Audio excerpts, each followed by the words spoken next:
It happens that one fine quiet day, when the sun's rays were already breaking through the window, a deafening ringing of the telephone was heard. The girl picked up the phone, and it all started with an unexpected call. A voice rang out and announced that the game had begun. The main character realized she had entered the world of a harem game. When she opened her eyes, she couldn't even remember when she had fallen asleep the previous night, and she wondered what that call had been. The young lady does not understand what kind of room this is, because it is not hers, and she began to wonder where she is now. A young man lay on the bed next to her, addressing her as His Highness, and asking if she was awake yet. She looked at him in surprise, unsure who he was, but she thought he was incredibly handsome, and realized he was naked. The young man asks if she is cold, and whether he should warm her up, and also asks why she needs a blanket. The main character screams and objects, saying that she doesn't need anything. He asks Her Highness what's wrong with her, and also wonders if he did something wrong last night. The young lady replies that that is not the case, but suddenly she saw a guy with red hair who was naked. The guy put on his robe but didn't tie it, then asked if she wanted to watch again. The main character protested, saying that of course he showed her his stuff, and then said she still apologized. The man asks what kind of dirty games he is playing this time. The girl is surprised, and tells him to tie this robe. The guy with red hair smiled and said that this was nonsense, and he was not going to participate in this farce any longer, then said goodbye and left. At this time, the girl was surprised and told him to stand, and then said that he himself was delusional because she would like him to first explain what was going on here. The fair-haired guy turns to Her Highness, and at that time, the girl thought that she had forgotten about him, and then told him to get dressed too, and at that time, she thought that it seemed to her that she was going to go a little crazy. The young man begins to cry and says that he is to blame, and that it is all because of him, and therefore asks for mercy on him, and then begins to beg. The little girl looked at him and realized he was covered in wounds. She wondered if he had been abused. However, she knew now was not the time to worry, and she began to reassure him. The lady says that if he didn't do anything bad, then there's nothing to ask for forgiveness for. The girl understands that she simply cannot leave the man to suffer, and then asks if he understands her. When the guy calmed down, the main character thought she needed to figure things out. She recalls that at first, she thought this room was a hotel, but the room itself was clearly residential. Secondly, this guy and the man from earlier, their language clearly sounded unfamiliar, but she couldn't understand why she knew it. The main character thought about something, but she didn't immediately understand that this body wasn't hers, and thought that she was sleeping and it was just a dream. The girl read in the air that he had admitted with a heavy heart that he had been forced into a relationship with Princess Eldria, and he came to her to confess his guilt and offer to break up, forgive him, and save him from despair. The young lady doesn't understand what it is, and then asks the boy if he sees that thing in the air that looks like a system message. He surprised asks what a system message is, and the lady realizes it's invisible to him. The main character thought that, until he considered her completely ill, it would be better not to ask rash questions, and then she told him to forget about it. The little girl understands that, first of all, she needs to calm down and analyze everything, because 3 people were mentioned in that strange game notification. He who swore his love to her was forced to have a relationship with Princess Eldria. A red-haired lady asks a guy who, that was just now, he asks if she's talking about Prince Edson Volota. Hearing this, the girl realized that the last prince was Volota, and then said that it couldn't be, and thought that it was just like in that notification, and she began to wonder if she really ended up in the game. The little girl realizes that the cursor is moving on its own, and it turns out that the last prince is Volota, and he is congratulated on completing the quest because he received unforgettable feelings from Edson Volota. The lady read that an unknown error had been detected and realized that she had been reborn as a minor character in an autumn game that someone was currently playing. When the main character woke up, she realized that she had been reborn as a secondary character from the game, and when she saw the error, she thought that it could be because of her, and she couldn't even believe how something like this could happen in reality. The little girl thinks that there is 1 chance in 10,000 that this is true. However, she became interested in how she could return now because she saw this game notification again. The last Prince of Velad was unable to become a prisoner and is now her unique ally. However, if she doesn't rid herself of the hatred pent up in his soul, he will one day abandon her, and soon she will become the Eldrian princess's maid. To punish her, she will have to find her weakness and spread scandalous rumors about her, revealing that she is an ally in his hatred. The The girl realized that it looked like someone was continuing to play, and judging by the notifications, the owner of the body in which she was reborn soon, and then she smiled and said that this was no longer a joke. A naked man asks a lady if she's okay. The main character asks his name and then explains that she thinks she's lost her memory. The guy informs that Her Highness Princess Viote of the Empire is the only blood and flesh of His Majesty the Emperor, and she is 23 years old and is the next claimant to the throne. Hearing this, the main character was surprised, and then asked how the Emperor's other children were, and also wondered if he shouldn't have a whole bunch of heirs. The young man reports that His Majesty the Emperor had many mistresses, but he did not wish to have offspring, and she was his only sister, so her position gradually grew, and many sought her favor. The lady asks what about Edson, and then asks if she took possession of him by force, seeing that the guy is a little embarrassed, and says that everything is fine, and let him talk. The young man reports that it wasn't that she refused men who came into her arms, but that she was simply more interested in those who resisted her, and Prince Edson Velod also refused His Highness's offer. 2 months after the capture of the Kingdom of Velod, she named him a military professor, and to prevent the fall of his country, he knelt down. The guy says that he heard that he particularly resisted the order to share a bed with her, and the reasons are unknown to her. Hearing this, the main character thought about how at least she knew Edson fell in love with the main character of this game, but he was forced to leave her and sleep with the woman he hated. The little girl understands that for game characters, such an incredible story is quite ordinary, but seeing it with her own eyes. The lady says that, judging by his words, she is not a very good princess, and then asks why he stays next to her. The young man reports that he is Her Highness's concubine, and that she did not abandon him, and gave him shelter as a plain worthless man. Hearing this, the main character thought that such a princess was bound to have a concubine, and judging by the way he begged for mercy, she treated him terribly. The princess turns to the Nadrik and asks if she can trust him. The guy says of course he can, but she says he'll have to help her. A few days later, the maid says that Her Highness has been behaving strangely lately and has not left his room for several nights and is holding only one hostage.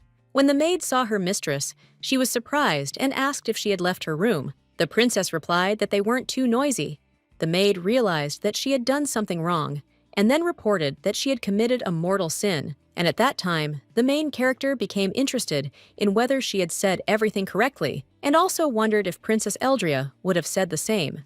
The young lady realizes that in these 3 days, she has learned a lot about this world of Odnadrik, and then she looked at her clothes and realized that they were beautiful, but she would like to have some more comfortable dress, and she just can't get used to the clothes here. The girl doesn't understand whether she should get used to it, because the owner of this body is the princess of the Empire and the sworn enemy of the main character, Eldria Viote. The main character believes she's lucky because she's stuck in a relationship simulator, especially with the harem genre, and has become a hated villain with a sad ending, believing that the future ahead is only death. The little girl believes she must survive at any cost and escape her role as the villain, and the only clue she has now is the main character's system notifications. However, she would love to get her hands on the selection menu, as it could become her most powerful weapon.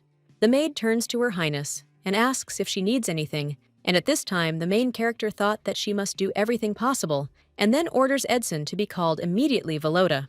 The red-haired guy asks in surprise, "What's wrong? Edson Velod is the main character's man, mentioned in the game's notifications." The lady offers him to sit down first, and he says that this will be his last service. The lady asks if he is saying that next time he won't come, even if she calls, and at that time, she thought that this guy was interesting to the princess and considers him poor because he was abused, and now he stands there nervously thinking that she will drag him into bed again for the sake of a laugh. The guy claims that she did what she wanted, and then asks if she is tired of herself. At this time, the princess realized that he was at his limit, and then said that she understood, and at this time, she thought that she should not worry, because now everything would be different.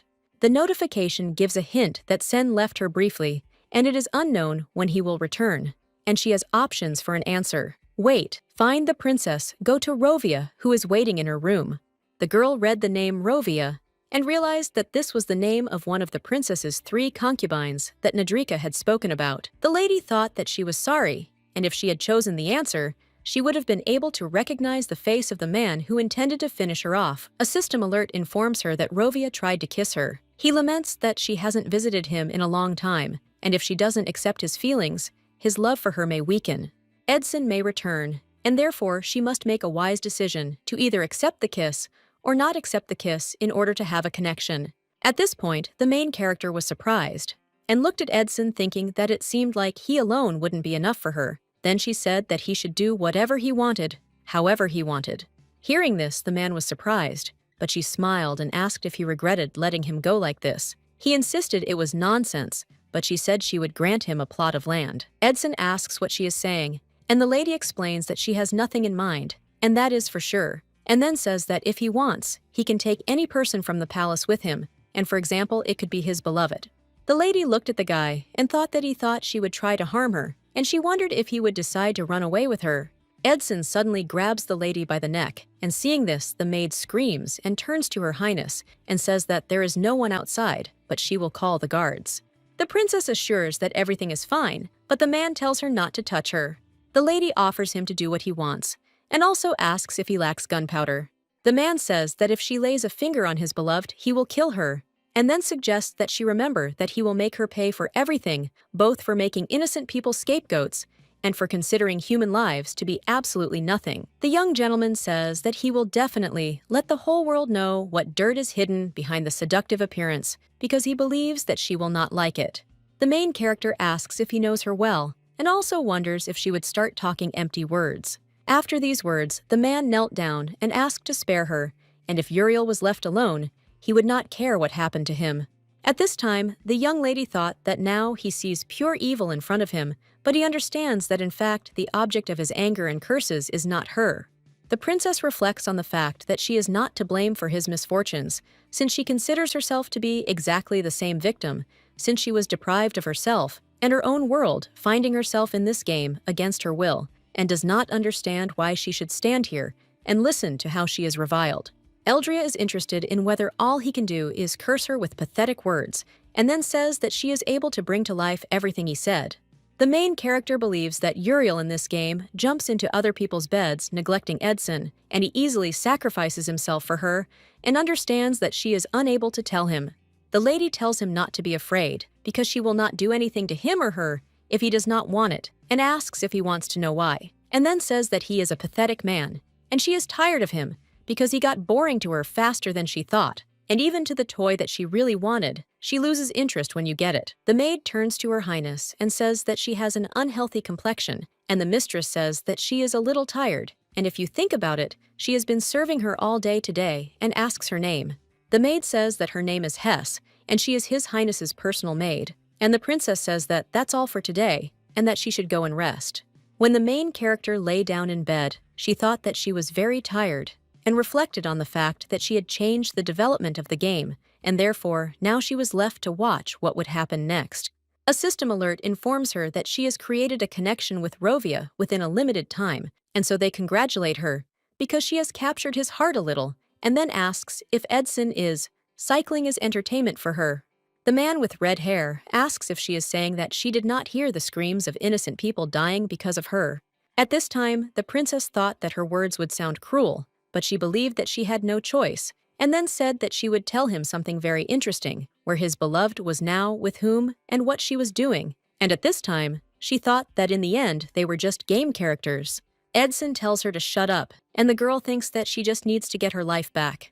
The lady reports that this woman is now with her concubine, on the same bed on which she tumbled with him. Having told this, the princess thought that he would immediately run to check, but she believes that he did not have the courage to do this, but she assumes that he really trusts her so much. But be that as it may, their trust will collapse, and they will not be able to return to the previous state. Roia's interest in her has dropped slightly. The protagonist is surprised to see this, as she doesn't understand it, believing everything was going well. The alert states that Rovia desired the princess's love, but was unable to achieve it. After meeting her, he began to sincerely dream of a future together. However, her insincere behavior has given him doubts. He suspects she has been seeing another man for some time. He must not let him know about his relationship with Edson, under any circumstances, as there are 29 days left. The protagonist doesn't understand what happened there, since he's having doubts. A notification informs her that she failed to console Rovia due to her inattention. The consolation passive skill's power has been reduced, and the sincerity passive skills level has been lowered. The young lady thinks that she is doing something crazy there, and let it all go to hell, because she doesn't care what kind of friction they have there, and today, she is fed up with it. When the princess fell asleep, she heard someone talking to her, and when she rubbed her eyes, she saw Nadrik. The guy sat on her bed and asked if she'd forgotten him. The lady, surprised, asked why he'd come, but at this point, she couldn't understand who he was. After all, the servant who entered her room was interacting closely with her, but she couldn't just throw out the excuse of memory loss. Nadrik reports that he heard no one came into her room and then unbuttons his shirt. The lady asks what she thought about him and thought he smelled of alcohol and assumed he was drunk. The guy says that she hasn't been looking for dates with him for a long time, and there have always been men to replace her. But now, when she sleeps alone, it looks like she's even bored with that. Nadrika claims that Her Highness never called him first, and then asks what was left since he had to visit her. The lady objects, saying she's tired and just wants to sleep. Meanwhile, she's thinking, if her hunch is right, I'll tell you how Uriel is doing. Hearing this, the guy asks in surprise what she is talking about, and at this time, the lady does not understand whether this is exactly Rovia from this game notification, the one who was with Uriel. A system alert informs her that Edson wants to have a relationship with her. However, if she agrees, traces of it may be seen by Rovia. At the same time, if she refuses, Edson may make her an offer she can't refuse. A. Refuse. B. Evade with lies. C. Have a relationship. D. Cry. The main character smiled and thought that tears were without reason, and that she considered Uriel hopeless, while she considered Edson and Rovia to be trying to sit on two chairs. The princess touches his face and says that he is the same, because after meeting that woman, he had the audacity to come to her, and then claims that a man should be loyal. But today she forgives him, and therefore let him be kind and leave. The guy asks her if she is angry, and then tells her that he is her concubine, and then he asks why she is always so cruel to him. Hearing this, the girl does not understand why she is cruel, and then asks if he slept with another, and suggests that he be honest in his behavior and not let him get drunk with stupid tears. The guy asks in surprise how she can say such a thing and no one but her, and then asks why he can't, and why only him. At this time, the main character thought that he was nothing more than a game character and did not understand where such an expression on his face came from. Nadrika says that today she should be only him. Hearing this, the lady asks in surprise what he is talking about. The girl thought that even if she was in this body now, it didn't give her the right to do whatever she wanted. He told her to give herself to him tonight, and begged for it, and then he wanted to touch her lips, but fell asleep. A system notification informs that the feeling of doubt in Rovia's automatic system was considered a failure, and an unknown error was detected, and a penalty was assigned, and as a penalty, Rovia's interest was reset Zirana. Rovia route is temporarily closed Ziran, and depending on your success in the hidden quest, the closed route will open again. After reading this, the main character was surprised and realized that an error had been detected again, and she did not understand what it meant. Suddenly, the girl heard knights calling to her and telling her that something bad had happened. Surprised, she asked what had happened. The guard reports that Prince Volodya and one of the palace servants have just been captured while attempting to escape. At that moment, she realized a hidden quest had begun. It was written that at the crossroads of life and death, she had risked escaping in the middle of the night with Edson, who lived in the palace and was widely known as the princess's lover. Now the whole world had learned of his secret lover, and she must protect her and Edson from the princess's fury. The maid says that Her Highness has even pressed the servants and does not understand how she is going to deal with Prince Volodya. After all, he tried to escape from the palace with the maid. Another maid says that this could be the death penalty and asks if she would really go to such lengths, since she believes that in the palace, you will not find a person more ruthless than Her Highness.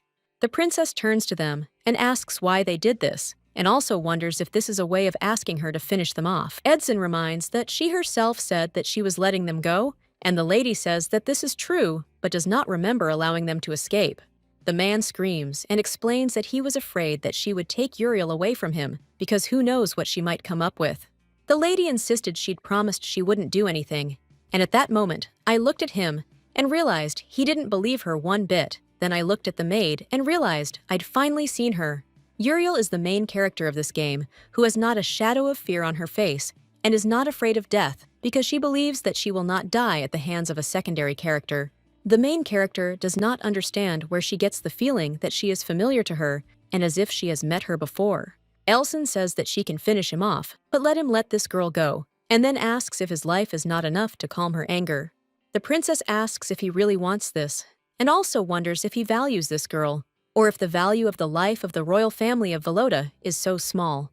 The man turns to the maid and says that everything is fine, and also calms her down, and then turns to the mistress and says that he said that now the most important thing in the world for him is to protect her.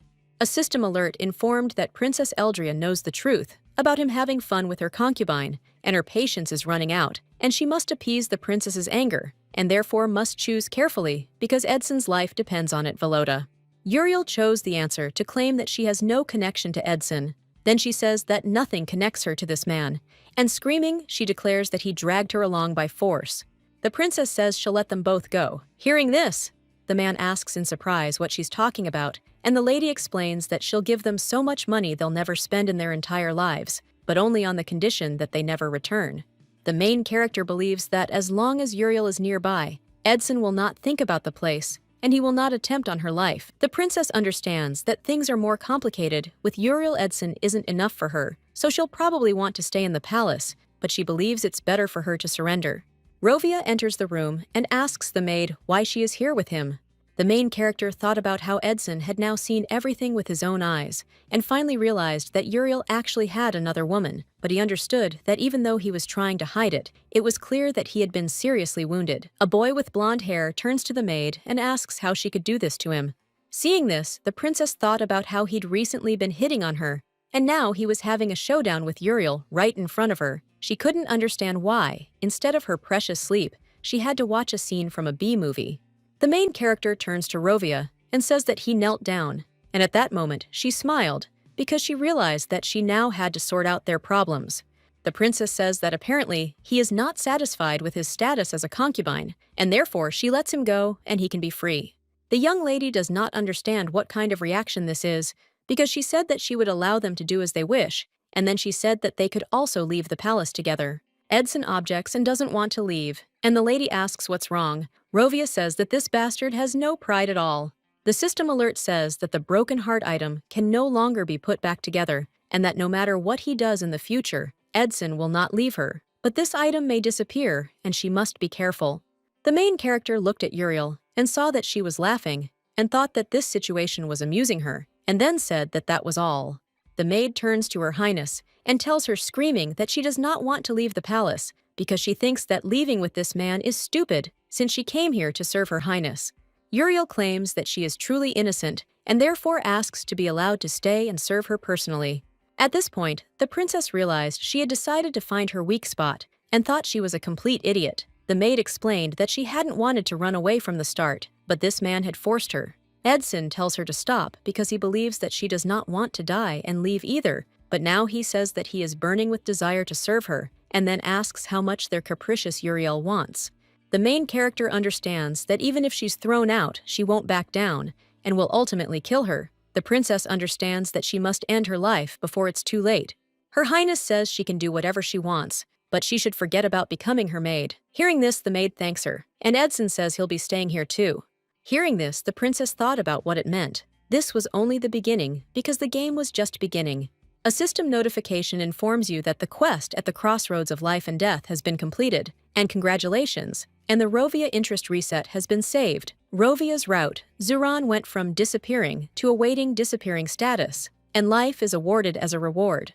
Rovia asks Her Majesty why she doesn't ask him anything. She reminds him that she ordered him to leave, and he asks if she wants to throw him out, even if he's against it, then claims it's unfair. The princess asks what he expected, since he handed her over, but didn't answer for it. Then she asks him to name at least one reason why she should keep him by her side. The guy asks in surprise if he betrayed her, and then says that she accepted his feelings, and he broke the daydream on the day when he first saw her in the Imperial Library. The main character says that it is boredom, because she hoped that he would entertain her better, and then asks if he could do it with another woman, and she will watch. After the first night, she no longer sought meetings with him. Then the guy realized that the princess made him a concubine, and it all turned out to be a dirty game. Her Majesty suggests that he come when he sorts himself out, because she will give him enough freedom for having tormented him before, and at that time, she thought that she had enough worries without it. After all, she still can't finish off Uriel, even if this decision could lead to her death. even if it was the only way to get out of the game, since she can't take a person's life. The girl understands that the game can end like this, with a simple game over, without any casualties, because they exist in the same space, and therefore she cannot do something so reckless, and believes that she has missed her last chance, but she assumes that maybe everything is working out well because she managed to send her away. The main character realizes that she can now keep an eye on Uriel while she is in the Imperial Palace. The next day, Nadrika asks Her Highness if she has woken up and then says that she brought water. The young lady thought that among all the people she had met here, he was the only one who remained friendly to her. The guy asks if everything is okay, because she has bags under her eyes. She explains that she has been very tired lately and thought that she has been constantly tormented by insomnia since she was reborn in this body, and therefore believes that this is the reason for her fatigue. The girl reflects on the fact that this is not the first time she has heard this question from her close associates, but she is interested in what is happening to them, and then asks if this bruise on her neck is her doing. The princess thought that it was terrible, but she realized that she did not intend to get into the affairs of the past, so as not to create awkward situations, and then she said that she would lose the question of whether she left this bruise. The guy claims he's undergoing treatment, and the lady says whatever it is, he shouldn't lie to her. The young man insists he really is undergoing treatment and would never lie. The lady says that she will believe, and then asks the maid where the doctor responsible for him is. The maid informs Her Highness that it is forbidden to touch the property of the imperial family, since such are their customs, and the guy tells the lady that he is definitely fine, since he usually takes care of his own treatment, forgot something, and orders the medicine to be brought. The maid looked at her in surprise, and the mistress asks if she is also not allowed to touch him. The maid got scared, and then said that she would bring everything in a moment. The young lady turns to Nadrika and tells him to undress right now. Upon hearing this, the guy was surprised, but did everything as the lady ordered. The girl tells him to be patient for a little while, but when she saw his wounds, she was surprised at how evil a person can be. After she treated his wounds, Nadrik thanked the lady, but she says that he didn't even look at her. The guy was surprised, because she was doing something like this for someone like him, and it worried him. Hearing this, the mistress reminded him that she had already told him not to show weakness in front of others. The young man says that this is exactly how he wants to be in front of Her Highness, and then asks if this is not possible. Eldria thought that she understood that the passion in his gaze was the product of the belief that a real princess was caring for him and that he was not seeing her in front of him, and then he said that he couldn't do that. The girl says that she is finished with the treatment, and the guy says that there are still wounds below and asks to show them, and then takes her hand and asks her to heal him. At this time, a maid enters the room and announces that His Majesty is calling her to talk before the official dinner. The lady says that she understood and asks to tell him that she needs time to get ready, and at that time, she thought about something she did not expect, but just a little more, and she would have succumbed to his charms. The emperor tells Rhea that it has been a long time since they spoke face to face, and then asks if something happened last night. Elport Enzo Cecilia is the current emperor and the princess's brother. The protagonist thought she wouldn't understand his personality at first glance, but then declared that he was nothing special. The gentleman says that he is glad to finally see her, and at this time, the girl thought that now he is glad. But what will he do if he notices that under the guise of his sister, there is a completely different person hiding? The lady understands that she and the princess are close relatives, and their relationship is surprisingly warm, but she does not know why he turned a blind eye to her bad inclinations and allowed her to sink so low. The emperor announces that he has important news, and the main character thinks that she has acquired some kind of immunity status. The gentleman asks if she is listening to him, and then says that he called because he wanted to inform her about something, since she was personally interested in the results of the war and the conclusion of a peace treaty with the Rothschild Empire in the Far East. His Majesty says that at the end of this month, their alliance will come to an end, and the reason was that the losing Kingdom of Borne was unable to pay the huge contribution and broke up into two countries, between which an agreement was concluded regarding the internal territory of the Kingdom of Borne. Enzo explains what he wanted to say, and at that time, the girl thought that she had screwed up since she decided to get used to the role of a princess. She should have taken everything into account, even politics. The emperor says that he is thinking of handing over power to her, and then asks her how she feels about this idea. Hearing this, the main character was surprised, and then asked in surprise if she heard correctly.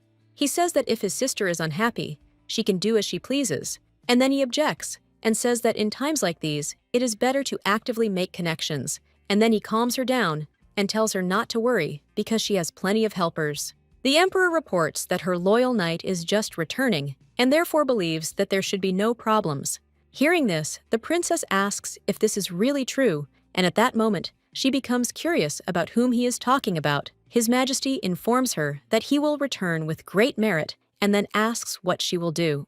Raya asks whether to receive him with honors, and he says that it is a relief for him because she was not at all excited by this news, and he decided that she had completely forgotten him. The princess asks in surprise how she could, and at this time she reflects on the fact that she has no idea who it is. Enzo reminds her that it was she who sent him into the thick of things and says that time flies so quickly, but he understands that 5 years ago, right after his wedding with her, he went to the front. Hearing this, the main character was surprised because she realized that another favorite of the princess had appeared. The emperor says that he even wondered if this war arose only because of discord between them, and then asks who could have imagined that he would return victorious to her. The main character thought that their relationship could not be called simply strained because she unleashed a war to get rid of him by sending him to certain death, and he returns victorious. A system alert informs that a border knight will arrive at the palace in 10 days. Faces upon arrival, he intends to find out who she is, the one with whom he has been exchanging letters for a long time.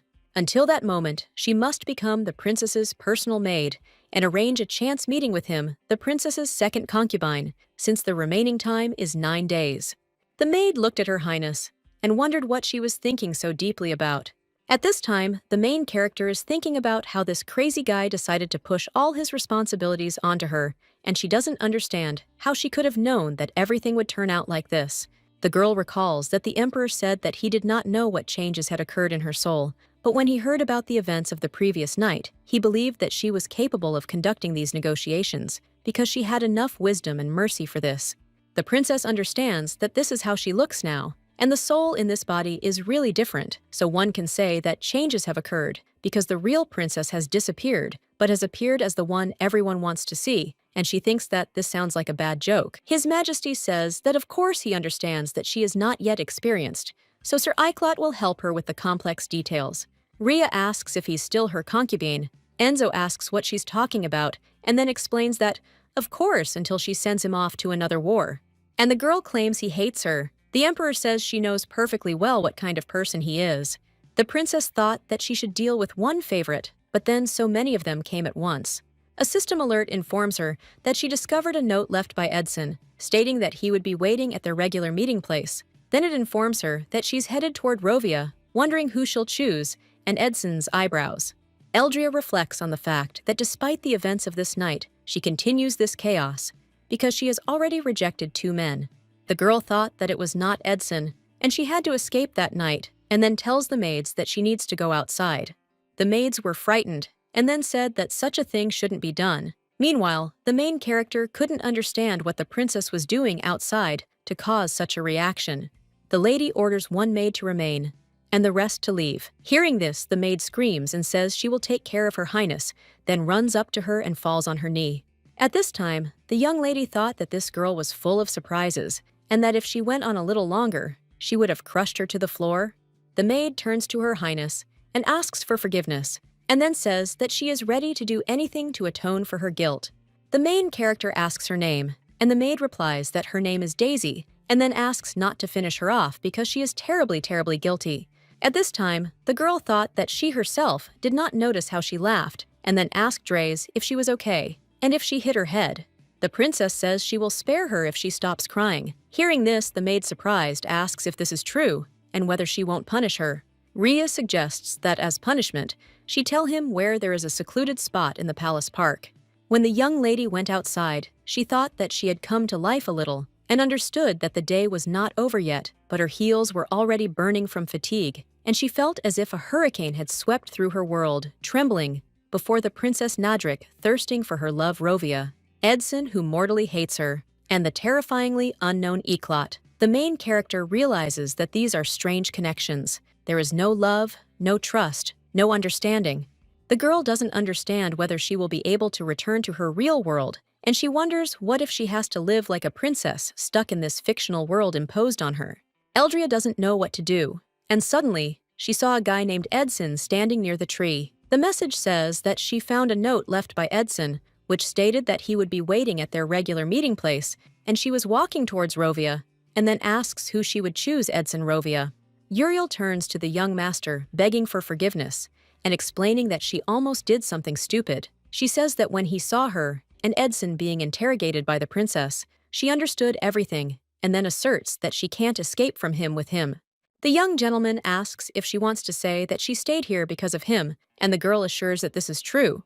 Edson realized that it was a lie, and now he could understand the reason why she met with him, and just like this lying woman, he does not feel any remorse. Uriel says that she is so happy that he did not hate her, and claims that this is the pure truth, because at this time, she is now sincere with him.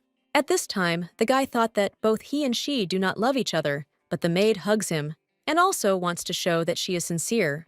The girl says that she wants to meet with Her Highness. Upon hearing this, the guy does not understand why she needs this, but she asks him because she believes that he is the only one she can turn to.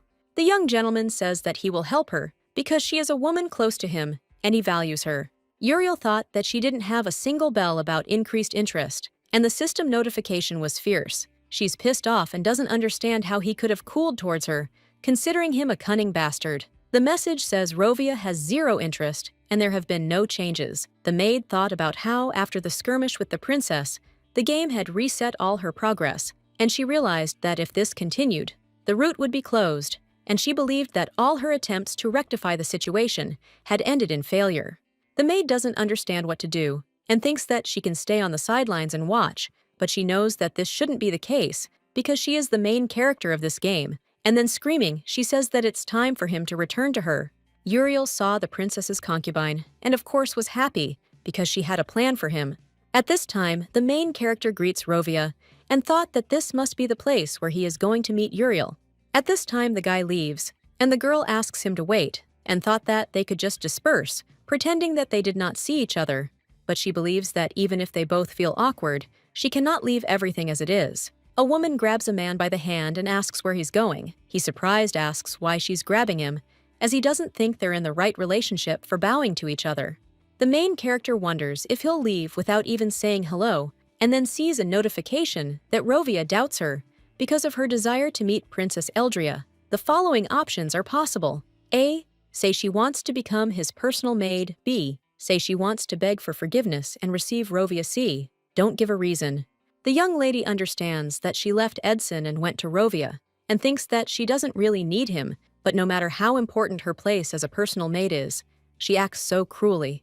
The young gentleman asked if she had come to say she had changed her mind. Hearing this, the princess thought about how she had already said she was bored with him, and that sending him away would seem strange. The lady offers him to stay until he himself wants to leave, but in exchange, he will no longer be a prisoner, a hostage, or a guest. Rovia asks in surprise who he will be then, and the girl explains that she will give him the opportunity to stay in this country, but he will have a position here, and this is what she is offering. The young gentleman asks in surprise if she thinks this is possible for him. The main character asks where he would go if he ran away from the palace, and then tells him to pay if he wants to live here, and if he doesn't want to, he can go to work, although for this, he still needs to have housing. Hearing this, the guy surprised asks if she understands what she's saying, and thinks it's nonsense. She tells him that from now on, nothing connects them as if they were strangers. The lady says that she has not forgotten what she did before, and knows that he cannot stand her so much, that he wishes her death, and then offers to bury his hostility, because she believes that nothing will work out for him, and she will never forget such a favor. The lady tells him he can even live here with his beloved, and she'll accept it. The guy asks if this is the end, realizing she gave up on him so easily. Hearing this, the main character thought that he must be devastated and irritated, and her words made him completely confused. The prince says that with such petty feelings, she destroyed his country and mercilessly dealt with his people. He asks if maybe if he repays her for everything, then he'll feel better. The guy looked at the lady and asked why she was crying, and then said that it was strange because he never expected this and thought that it was not like her at all. The young gentleman offers to confess, whether she is mocking him again. The main character heard this and didn't understand how she could tell him that she wasn't the princess he knew, and thought they were so similar, both of them, in a world alien to them, and both powerless to change anything.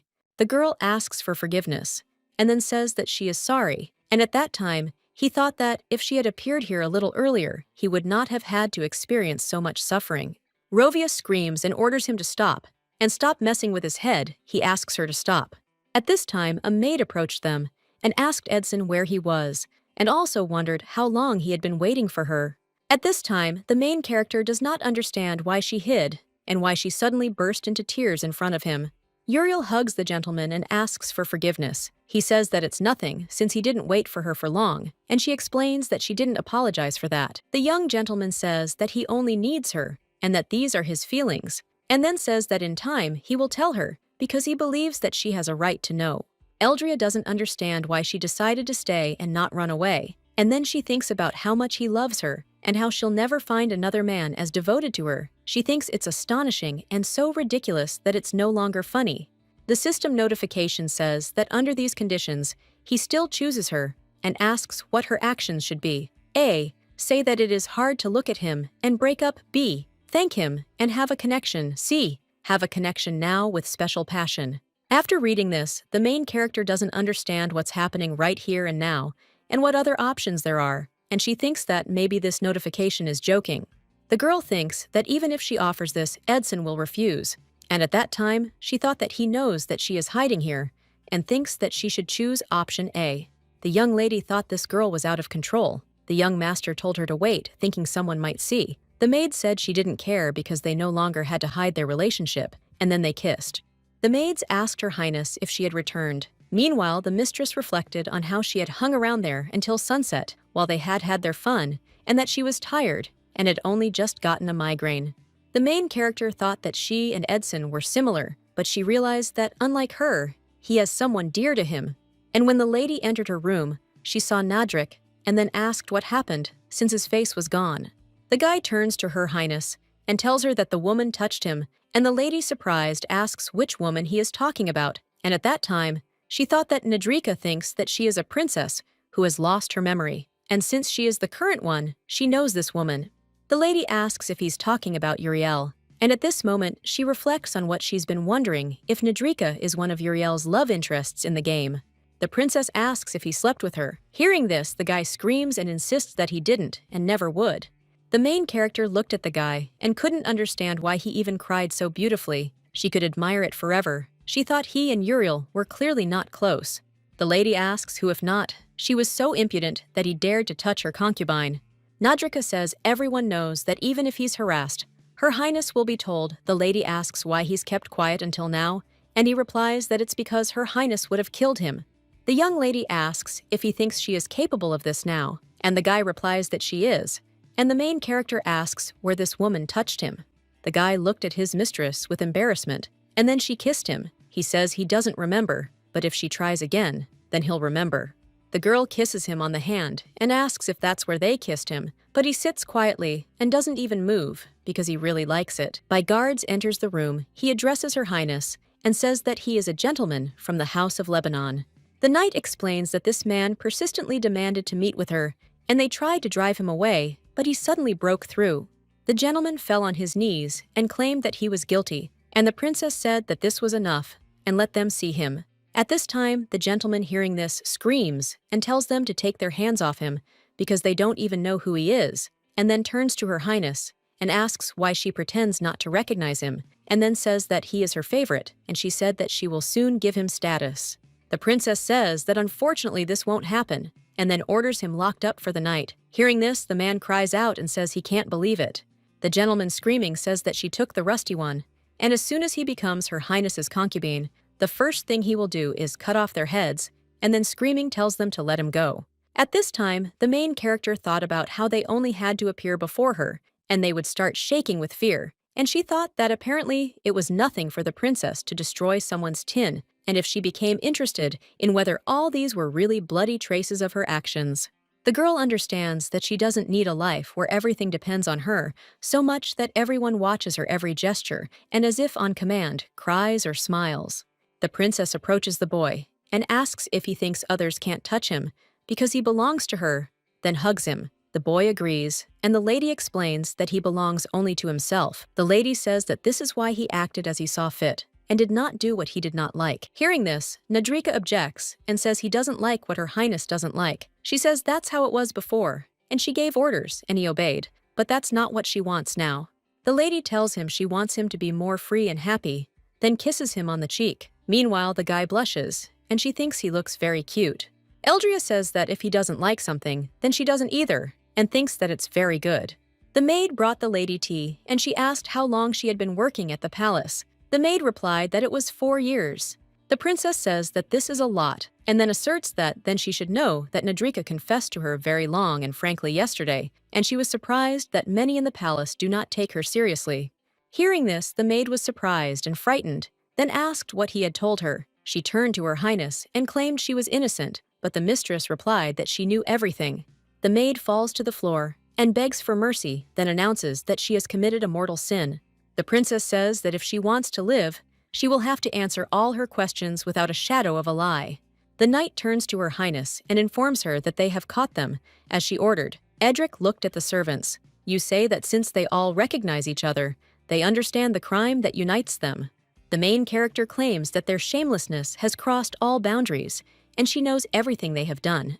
The girl thought that they had a bad example before their eyes, not only in the person of the princess, but also that the owner of the palace himself had taught them to humiliate those who were weaker than them when he could mockingly lure anyone into his bedroom and mockingly throw them out. The princess raised her hand, and the knight said he understood, then drew his sword. Seeing this, the maid crying out turned to Her Highness and reminded her that she had promised to spare her if she told her everything.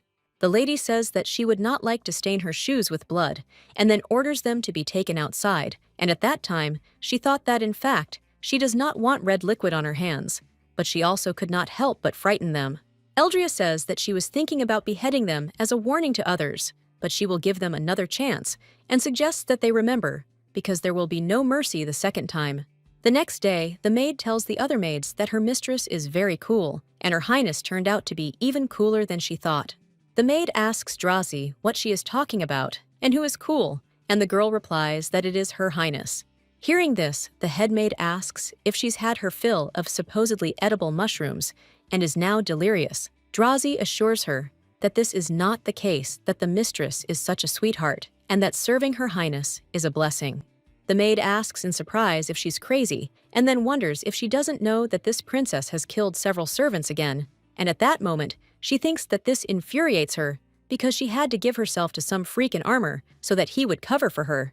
Drazi tells her that if Her Highness did this, then they deserved it. The dark-haired maid asks in surprise what she knows, and it seems she hasn't yet experienced her wrath. Hearing this, Drazi was surprised and asked why, and then said that she of course had screwed up a little in front of her, but she had forgiven her, and therefore now works hard for Her Highness, and then asked why she should be punished. The maid asks in surprise what she has done, and at that moment, she thinks that it is scary to even ask. Drazi reports that she stepped on Her Highness's dress and ran up to her, then slipped and fell right on her, and the lady caught her, and then reports that Her Highness is a sweetheart. Sitting at the dinner table, the main character says that she wanted to talk to him about one matter. The Emperor says that he is always ready to listen to her request, and then asks why she is hesitating today, since she knows that there is no refusal for her, and therefore suggests that she not be shy, and continue since she is anticipating something interesting. At this time, the main character became interested in whether he would be so disposed if he found out that she was not his sister, and then she said that it was necessary to determine the location of the Prince of Velod, since now she no longer had a reason to keep him near her. Enzo says that it's reasonable, because keeping a person who had fun with the servants near her may not have a very good effect on her authority.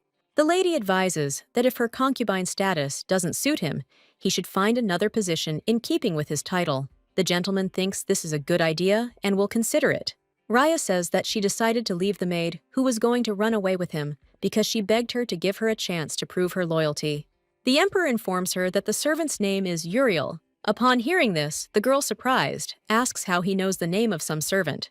His Highness says that he receives reports about what is happening in the palace, and she is a beauty with black hair and scarlet eyes.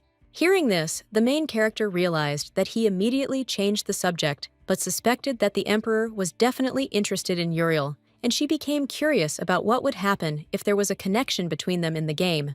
The princess asks Hess how things are going, She reports that she's sorted everything out as she ordered. A few days ago, the main character reports that she heard everything while she was waiting for them, and therefore they must be ready to leave the palace tonight. The lady says that she will spare them, but this does not mean that they will escape punishment. Hess tells the lady that she has prepared documents for an immediate dismissal, and the princess informs them that they will be transferred to another location and will become her eyes and hands there, and they are forbidden to communicate with their former colleagues.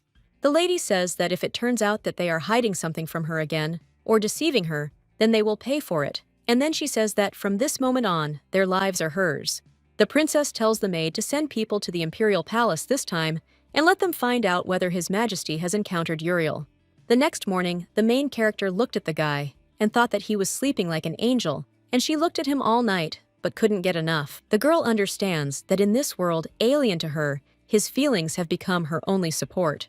Nadrika woke up and wished his mistress good morning, and she asked if he had rested well, and then kissed him, and at that time, she thought that she could not have endured all this without him.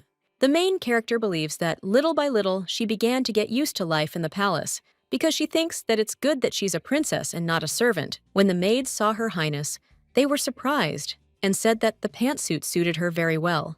At this time, the young lady thought that she should not imitate the princess's behavior, but maintain a balance between her personality and hers, so that the differences would not be obvious. Drazy looked at her mistress and thought that the princess was dressed to go out and wanted to take a walk again, and therefore thought that she should serve her during the walk. At this time, the girl thought that it was written on their faces that each of these maids wanted to go with her, and then asked if she would join them. The maid tells the princess that the weather is very beautiful today and she has made her tea and then gives it to her. Drazy says she's so glad the mistress invited her along. The lady says she's pleased to hear that. The maid says she wove this flower wreath especially for her. The princess says it's very beautiful and then asks if she'll teach her how to weave it. In a few minutes, the lady made a wreath of flowers, and when the maid saw this, she said that she had talent and asked if she would give this wreath to that person. The lady asks in surprise who she is talking about and also wants to know if she means Nadrika and why she doesn't call him by name. Drazy says that you can't just say the name of a person who belongs to the imperial family because everyone calls him that person, and so does she. Raya wonders if he's ever called her husband, for example. The maid says he has an unofficial status, and husbands are usually called by their last name, not their first name. Since he was a slave, he doesn't have a last name, and she wonders if that man might be a nickname given to him by the courtiers. Drazy reports that their position is always higher than that of ordinary people. Hearing this, the main character thought that she guessed that there might be an era of slavery here, but she did not assume that Nadrika was a slave, because in the palace, he is the most disenfranchised, and thinks that his duty is to patiently endure everything. The Eldrian princess's weakness, Viot. She failed to expose the weak point due to insufficient evidence, and she has one attempt left, and that's yes or no. Uriel clicked no, and a notification informed her that if she wanted to increase her chance of success, she should wait for the right moment. At that moment, the maid thought she'd failed again, and wondered if that had been a hint. The guy turns to her, and she asks in surprise why he is here. Rovia asks if he can ask why she came to Her Highness's palace, and then reminds her that he told her to wait. Uriel asks how long she should wait, because he only promises, but she doesn't believe in words, but in deeds. The girl asks him to admit that he cannot help her, and then asks if he thinks that she will not find another way. The guy touches her shoulders and suggests that she not be angry, but trust him, and then asks if he is her lover. Uriel looked at the gentleman and thought that he was lying, because she knew that the level of interest had been reset, and he was probably pretending, because he needed her for some reason. The gentleman says that if she tells him why she wants to meet the princess, he will find the best way to arrange it, and believes that after what happened, she should not show up in her sight for now. Hearing this, the girl asks in surprise if she didn't call him after that night, but in response there was only silence, and she says that she hit the nail on the head, and asks if he understands that the lady found out about their relationship but still left her in the palace. The maid claims that her mistress has lost all interest in him. Hearing this, the man agrees and says he knows it. The girl doesn't understand that he even knows, because this woman has become a completely different person, and the aura emanating from her every gesture and habit, even her facial expression is different, and she doesn't understand what happened to her. Uriel suggests that this could be a consequence of her intervention that is now manifesting itself, and she didn't even suspect it. Meanwhile, the main character asks the maids what they've found out. The maid reports that no one has seen Uriel in the imperial palace. Rose, and they checked it through Her Majesty's maid, and the information is accurate. The princess became curious why Uriel had not yet met the emperor, and understood that it was good if they were not connected, but if the emperor himself was involved, then she would not be able to sit idly by any longer, since she knew that Uriel was looking for her weak spot. Hesse turns to Her Highness and asks where to put the wreath that she brought, and the princess replies that she should leave it on the table, and at that time, she thought that she should tell Nadrika that they need to be away from each other for a while. Rhea is thinking about the fact that Nadrika didn't come last night, although she waited for him until late, but it's not like she wanted him to spend days in her bedroom. The maid informs Her Highness that Mr. Zoran has arrived, and the lady suggests that he come in. The man reports that by order of the emperor, from today onwards, he will teach Her Highness. Seeing this in a person, the girl was surprised, because it was Rovia, and she did not understand what he had just said. The man says that according to the legend of the country's founding, the characteristics of the leading ideology from early times were the education of the workforce and strengthening of defense, and then asks the princess if she is listening to him. The lady claims that she is listening to him, and at that time, she thought that she immediately needed to find out who Zurin was, since she did not expect that it was Rovia's last name. Rhea remembered that when she asked the emperor to find an advisor on diplomatic issues, he said something strange that he would tell Zuran in secret that she needed him, and then smiled and said that he understood her feelings. The protagonist believes it's clear to her now that he's decided she wants to bring back the concubine who's lost interest in her, but her pride is too wounded to call him personally, so she needs his help. However, she doesn't understand what the emperor thinks of his sister. Rovia asks him to repeat what he just said. She explains that after the war and colonization of the conquered states, the tribute they received became the foundation for the growth of their empire, and asks if war and colonization alone strengthened them. The man claims this is true, and then states that the amount of harvest from their land was not enough for the growing population. The gentleman says that there was a shortage of agricultural equipment, as the amount of land suitable for cultivation was becoming less and less every year. Moreover, in the center of the continent, where the Orbita Empire was located, there was a cold climate, and the situation was worsened by the fact that land rents were rising, and in cultivated areas, crops were perishing from frost. Hearing this, the girl asks in surprise, "How then?" And he says their solution was magic. The empire, which foresaw its decline, resisted the widespread expulsion and extermination of mages at the time. Rovia reports that thanks to the power of magic, the borders of their empire have greatly expanded, and in truth, it was possible to expand them even further, but this required a corresponding increase in the army and weapons.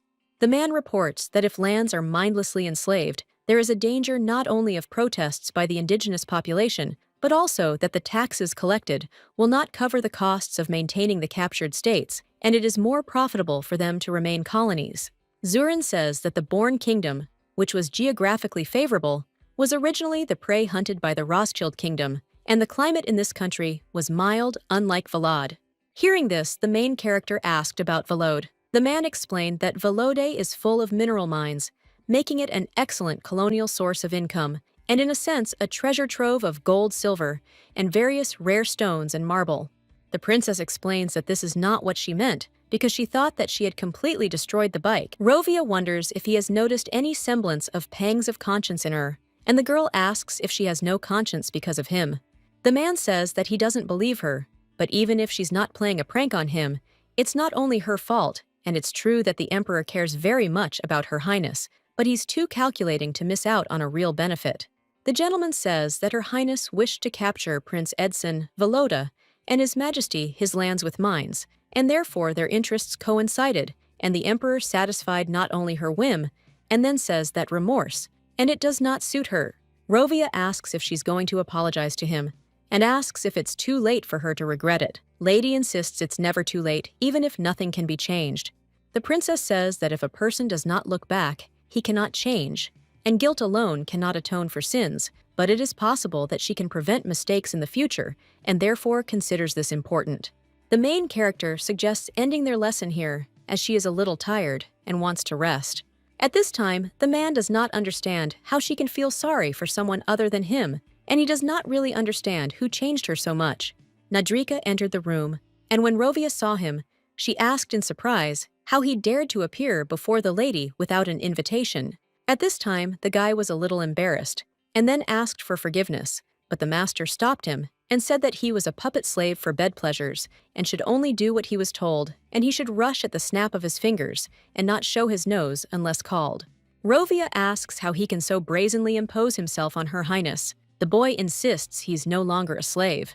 The gentleman asks if this cancels his low origins, and then inquires whether he has decided that since she did not let him out of bed for several days, he is irreplaceable, and then orders him to remember his place and behave appropriately and not to delude himself anymore. At this time, Rovia thought about what they say that Her Highness has been keeping only that man near her for several days now and seems not to notice other men, and this guy acts as if he means something to her, as if he doesn't know that she can't sincerely love someone. Nadrika asks who he is to speak to him like that, and then says that he betrayed Her Highness and did not even try to beg for forgiveness, and after that, he thinks that he can teach someone. The concubine says he's impudent, but at least he's not a wild beast like him, devoid of devotion and compassion. Rovia asks, what's the point of begging for forgiveness if she knows she won't get it? And the man insists that there's always a point, even if she knows for sure she won't be forgiven. The young man came into the lady's room and looked at her sleeping, then took a blanket and covered her and wished that she would certainly have good dreams, and then kissed her. The man asks permission to introduce himself and then says that he is the captain of the Knights of the Imperial Palace Leo de Fête, and the gentleman says that his name is Rovia Zuran. 20 minutes ago, the man said that he would recommend a manual to her, which from now on should become her reference book, since today they found out what level of knowledge she was at, but for a more in-depth study of the material covered, she should read it before their next meeting. The main character says that she understands, and says that on her way from the training ground, she will stop by the library. Hearing this, the gentleman asked in surprise whether she was going to the training ground without the accompaniment of servants, and the princess replied that she was, and at that time, she thought that it would be good to find out about the hiccup from other knights. Rovia asks if it would be better if he accompanied the lady. Hearing this, the lady does not understand what he means, and then asks if she allows it, will she show sensitivity? The man says that this is true, and Her Majesty agrees to let him accompany her. At this time, the main character thought that it was her fault that she became emotional and gave in to him, and then she says that she already knows everything from the official report, but wanted to personally verify the exam for promotion to knighthood, in which Edson decided to participate. Vlad. The princess says he misunderstood, as she has no intention of protecting him. The captain suggests they assume it's a misunderstanding, then points out that, come to think of it, Her Highness has a separate knightly detachment under her direct command, and asks why they don't simply assign him to it. Rovia screams, asking how dare he speak in such a tone. Lo believes that since they've come, they should first find out if there's a vacancy, and only then make a final decision. At this time, the young lady does not understand what kind of reaction this is, and thinks that the princess has laid hands on the knightly order, but it is obvious that this man cannot stand the princess and does not even try to hide it, and therefore thinks that it is pointless to continue talking to him, and then says that they have to go. The knight captain says that the advance party will soon arrive with victory, and therefore he is busy and asks for forgiveness from His Highness. Raya thought that it turned out that her knightly squad was located next to the 6th training ground. Rovia angrily says that he should go back and teach him some manners, and says that it is clear that he holds a grudge against her because he is Sir Face's closest disciple. The lady hearing this thought that he was the friend of the princess's second concubine, whom she had sent off to war, and therefore his disgust towards her was entirely understandable. And then she said that Rovia shouldn't teach anyone good manners, since silence is a sign of consent. The girl wonders if sunbathing is allowed on the training ground, since she saw half-naked knights. The man shouts out that Her Highness has arrived, and they must get ready and line up quickly. At this time, the main character looked at the naked bodies and did not understand what kind of parade of naked male bodies this was. The knight asks Her Highness if she wants to hunt, because he has prepared a helmet and a stronger saddle, so that the same thing as last time does not happen. Hearing this, the girl became curious about what happened last time, and assumed that she fell from her horse. Rovia, surprised, asks the lady if she remembers, and then says that during her sexual experiment, her partner fell off his horse, and she said that hunting especially turns her on. Hearing this, the main character doesn't understand whether she is really like that, and this isn't a knight squad, but the princess's personal harem, and then says that she's not in the mood to hunt today. The princess says that she came to inform them that she is going to liquidate their squad. The guys were surprised to hear this, and then asked if Her Highness had decided to get rid of them. Suddenly, Rhea saw a guy with black stripes, and she became interested in who he was. The young lady thought that even among all these handsome men, he stood out especially. The guy turns to Her Highness and asks her to explain what they are guilty of and not to destroy them. The princess asks if she said that she would finish them off, and then suggests that they say what they see as the meaning of their lives. The young man says that he wants to run away, and the lady asks if this is her knightly squad. The main character says that she will offer them a worthy way out, and whether they are knights or not, they will pass an exam to increase their knightly rank, and if they pass, they will remain members of the knightly order, and if not, they can leave the palace. The lady informs them that they are free to do so right now. Hearing this, the young man asks in surprise how they will pass it, since even active knights have difficulty passing it. Rhea asks what grounds they have for receiving a government salary, and then asks if they are satisfied with this state of affairs. The girl thought that it had dawned on them that she was serious about breaking up this bunch of lazybones, and said that she understood that they had lost their previous carefree life, and suggested that they think for themselves whether it was worth it. The lady suggests that today they will convince her to leave everything as it is, and then asks if they are confident about tomorrow, because something might change. The young man says that they have nowhere to go because the servant is a milk delivery man from some capital, the youngest son of a baron, without an inheritance, and then asks where they can go. The guy points his finger at the man and says that only he has nothing to worry about, but they are different. At this time, the main character does not understand who this man is, and the guy says that his teacher is the captain of the Imperial Knightly Order, so he gets away with everything, and he used to work as a deputy captain. The lady approached the guy and asked him what he was doing there, and the young man, surprised, asked what she was talking about. The lady said Leo's name, Defet, and the stranger says that this is his teacher. The girl thought that she had led both the teacher and the student, and therefore understood that the unfortunate Defet had every reason to hate the princess. Rhea says that she will immediately take measures to ensure that he receives everything he needs, since she understands that in order to start a new life, he will need money. The lady says that she will provide for him so that he will never regret it and can even pay for his military training. The young man kneels down and says that he cannot leave because he has spent all his best years on her and she will not compensate him in any way, and then asks to accept him as a concubine. The guy asks why she's doing this to him since she liked him. The lady replies that she did, and at that moment, a gentleman approaches the princess and asks her to stay behind him. The man with black hair asks the lady to forgive him for this, because the sudden news of his dismissal clouded his mind, so he forgot his place, but he knows a way to make him remember, and then he approaches the guy and hits him. The captain's assistant asks Her Highness whether she is taking action because he will help her persuade them. The princess says she will, and then tells him to stop because she might kill him. The guy says he won't kill him because he knows where to hit. At this time, the main character thought about what else could be expected, because they were used to being the princess's favorite toys, but she did not understand what this man was doing among them and why he acted as if he did not care. Rhea asks if he is happy with everything, and he says that, who knows, and then asks if he looks like he is happy with everything. Rovia says that he heard about that man, and his name is Sigurd, and he is from ordinary people, but was the youngest deputy captain, and then says that it is time to go back. The maid turns to Idsen and asks him to do everything as she wants. Because it's necessary, he asks if it won't hurt her to ask for such a thing, and then inquires why she's doing this to him. Uriel screams and says that she said she couldn't tell him yet, but he promised he would wait, and asks if his feelings for her have changed. The man claims that his feelings for her are the same, and they will continue to date as before, and he will be by her side. The girl offers to prove that he loves her, and the gentleman says that he will do as she asks, but only if she doesn't cry.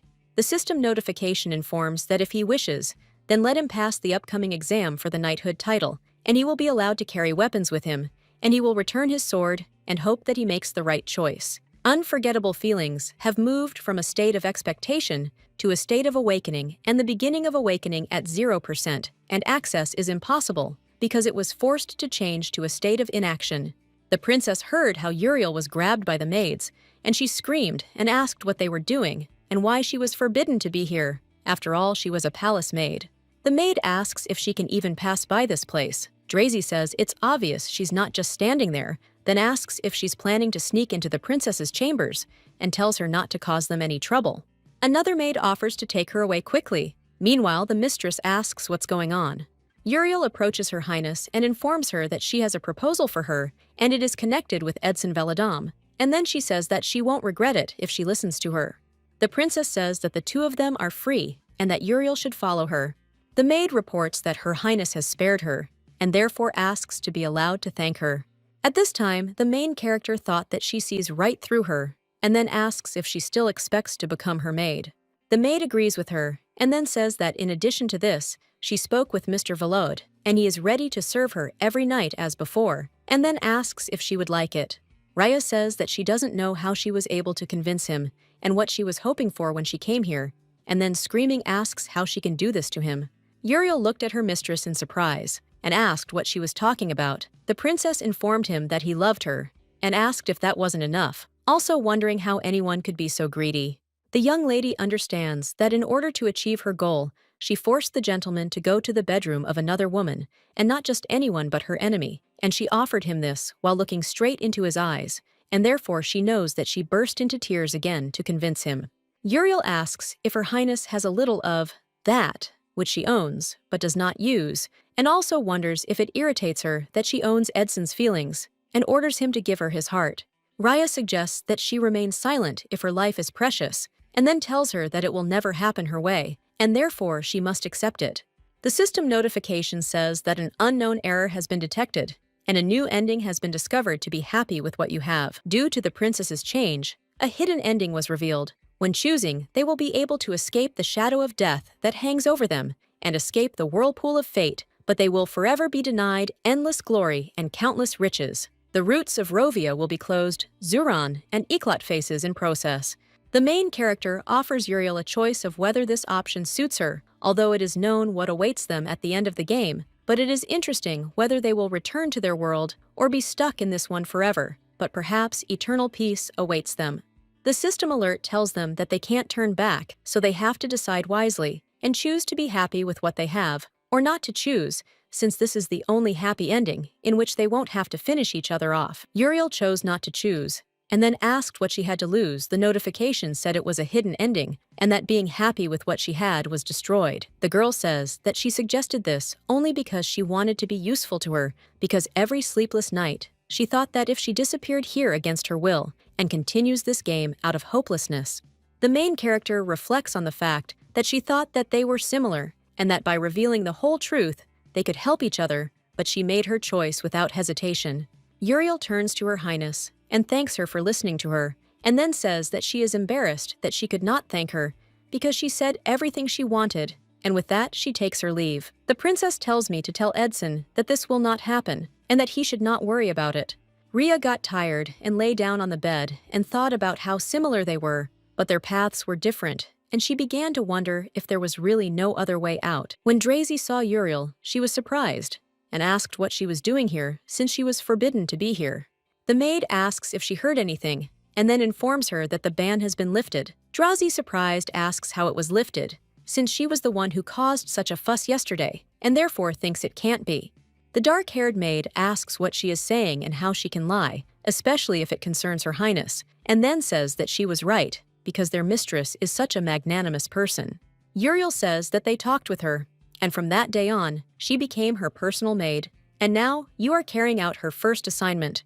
Drazy asks in surprise what she wants from her, and the maid says that this assignment concerns her, and Her Highness said that she cannot simply enjoy her company.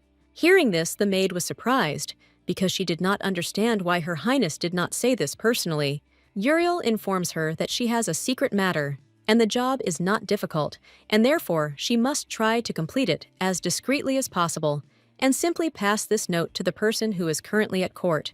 At this time, the princess grabs this note, and says that she does not remember giving orders, and then says that she wants to see what is in the note. The lady reads that Sir Teleris is sending her a gift as a greeting, and this will dispel his fatigue after a long journey. Raya says that now it's clear to her that this girl is very young and inexperienced, and completely to his taste. Uriel turns to Her Highness and asks her to wait, as she will explain everything, and also asks to listen to her. The main character grabs her by the neck and says that she is good because it is written plausibly because if anything happened, everyone would believe that she did it, and then asks if this is what she was counting on. The young lady thought that her own system alerts had given her a clue. Last night, the servant was convinced by her storytelling skills. Ria realizes that this time, the servant had just stepped out the door and immediately started acting, and she wondered what she was trying to find out.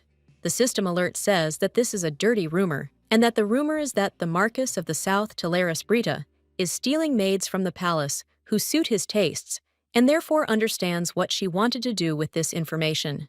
Raya asks why she needs this and what benefit there is from destroying this gullible girl, and then tells her to answer. The system alert says this is a useless weak spot for Drazi Fran, and this is not a mistake, but such an insignificant weak point that it is considered a failure, and she only angered the princess, so she recommends never mentioning it. At this time, the main character thought that she first saw the system window revealing a weak spot when she was with Drazi at a picnic, and believes that someone blabbed about them if because of her, this girl almost got into trouble. The princess asks if this girl is an undead person because she doesn't understand how she can do such a thing and thinks it's low. Uriel explains that she tried for her sake and wanted to earn her forgiveness and help her win her favor because she knows that this aristocrat has real power in the south. The main character says that since it is for her sake, she will give her the opportunity to earn her forgiveness, and then says that she will go instead of Drazi. At this time, a woman enters the room and asks Uriel how she could leave her place and realizes what she is doing. The princess looked at this lady and became interested in who she was. The chief maid of the imperial palace bows her head to her highness and informs her that she has shown disrespect and therefore asks for forgiveness. The head maid of the imperial palace personally stood up for Uriel and then told the maid that no matter whose order she was carrying out, she should have informed her that she was going to her highness's palace.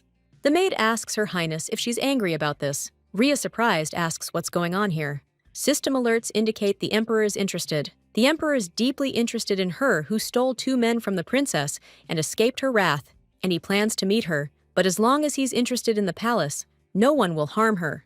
The emperor is very fickle, so he can easily become bored with her, and she needs to successfully complete 6 random encounters. While his interest lasts, success in this quest will unlock a special route to El Port Enzo Sicilia. The young lady realized that the emperor of this country himself was interested in her. The main character recalls that she asked the maid why she was there, and at that time she thought about the special route, and that this was the first time something like this had surfaced, and she became curious about what would happen if the emperor united with Uriel. The princess assumes that he might decide to kill his own sister, and therefore understands that she should not sit idly by and wait for her end. The head maid apologizes for the inconvenience, but the mistress says she doesn't need her apologies, and that if she came for Uriel, she won't let her go so easily, at least not without due punishment. The maid asks her highness to calm down, and then says that she was carrying out His Majesty's order, and it was she who conveyed it, and therefore is ready to accept the punishment in her place. Hearing this, Ria realized that this was nonsense, since the maid was trying to pull off the disclosure of a weak spot, and the emperor could not be involved in this in any way, but if you believe the system notification, he is interested in Uriel. So the head maid defends her by using his name. The princess asks if she's saying it's the emperor's order, and then asks if the contents of the note bothered her. The lady thought that she understood what Uriel was trying to do, but she still continued to stick to her guns. The head maid says that it is difficult for her to understand His Majesty's meaning, but she is indifferent to the aristocrats on the outskirts, and thinks that perhaps he was trying to establish relations with him on her behalf, and then reports that His Majesty expressed a desire to meet with this maid immediately. The maid believes that he will decide what to do with her, since she came to her highness's palace despite the ban. The princess screams and says that no matter whose order it was, it is her palace, and it is up to her to decide what to do with the people in it, and then she says that she is going to the emperor, but until she returns, no one will move from this place. Her Majesty orders the guards to take this servant and guard her until she returns, and also not to take their eyes off her. The emperor turns to Ria and says it's a pleasant surprise. The protagonist looks at him and realizes he's already been told everything, then asks if he wanted to see Uriel. Enzo thought for a moment, and then said that it was annoying, and asked if his secret mission upset her. Hearing this, the girl thought that this was a lie, because it was clear who was in charge of the head maid, and now he was uncomfortable admitting the truth because of fear of a quarrel with her. The princess says that Uriel will not come, and he asks if she is saying that she is disputing his order, and the lady says that in the future this girl should not be here because she forbade her to approach her palace, and she violated the ban. Her Majesty says that this is considered treason, and only she follows the laws of the empire. The emperor tells her not to worry, and then informs her that he won't kill her, but asks her to revoke her order. The lady asks if he will claim it was devised for her benefit, and if he finds it difficult to come up with such elaborate orders. She wonders if he really needs this servant so much. His Majesty agrees with her, and says that he will do as she says, and the lady says that she will then take her leave, and leaving, asks if he is charmed by her. The main character knows that in the game, Uriel and the Emperor were supposed to have 6 random meetings, but she understands that now none of them will happen. A system notification informs her that she has entered a state of confinement, and the Emperor's summoning event has been automatically cancelled because the Emperor has already changed. That evening, the mistress tells the maid to report to her Hess reports that she received 7 lashes. Hearing this, the princess thought about how painful it would be to walk and sit for a while, and then asked how Drazy was. She replied that she was told to rest until tomorrow, and was now in her room. Her Majesty says that she found out where Nadrika was now, and at that time, she remembered what she told him to take proper care of himself in the future. Raya decided to visit this guy, and when he saw her, he asked in surprise what she was doing in his wretched home.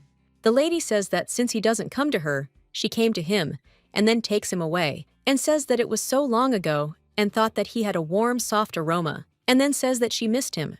The girl pushed the guy onto the bed and said she was now waiting for an explanation for why he'd been avoiding her. She looked at him confused. He'd always said he wanted to be with her, but now he seemed distant. Eldria asks him to answer honestly why he's avoiding her. He insists he wouldn't dare avoid Her Highness, but she reminds him that he hasn't visited her for several days. The young lady thought that because of Uriel, she herself was thinking of suggesting that they not meet for a while, but suddenly his feelings changed because she did not look like a princess. Nadrika says that if he's a slave, he can't desire anything. Hearing this, the mistress asks why he's talking about being a slave again. He explains that he's only happy when he can please Her Highness. The guy says that this should be enough for him, and thinks that it would be impudent to show that he desires her. She tells him he can stop coming to the video room, and at that moment, she realizes she's unwittingly brought him to tears again. He asks if she's angry, and she counters saying no, she's not angry at all. Eldria explains that she meant to say that she will now come to him herself, and then asks what he says about that. The guy says he wants to hug her, and the girl wants the same, and then they hug and kiss. A man tells a lady that she was late for class today, and the girl says that he didn't even look at her once today. Rovia reports that he heard that she didn't sleep in her room last night, and asks if that's why she didn't show up on time.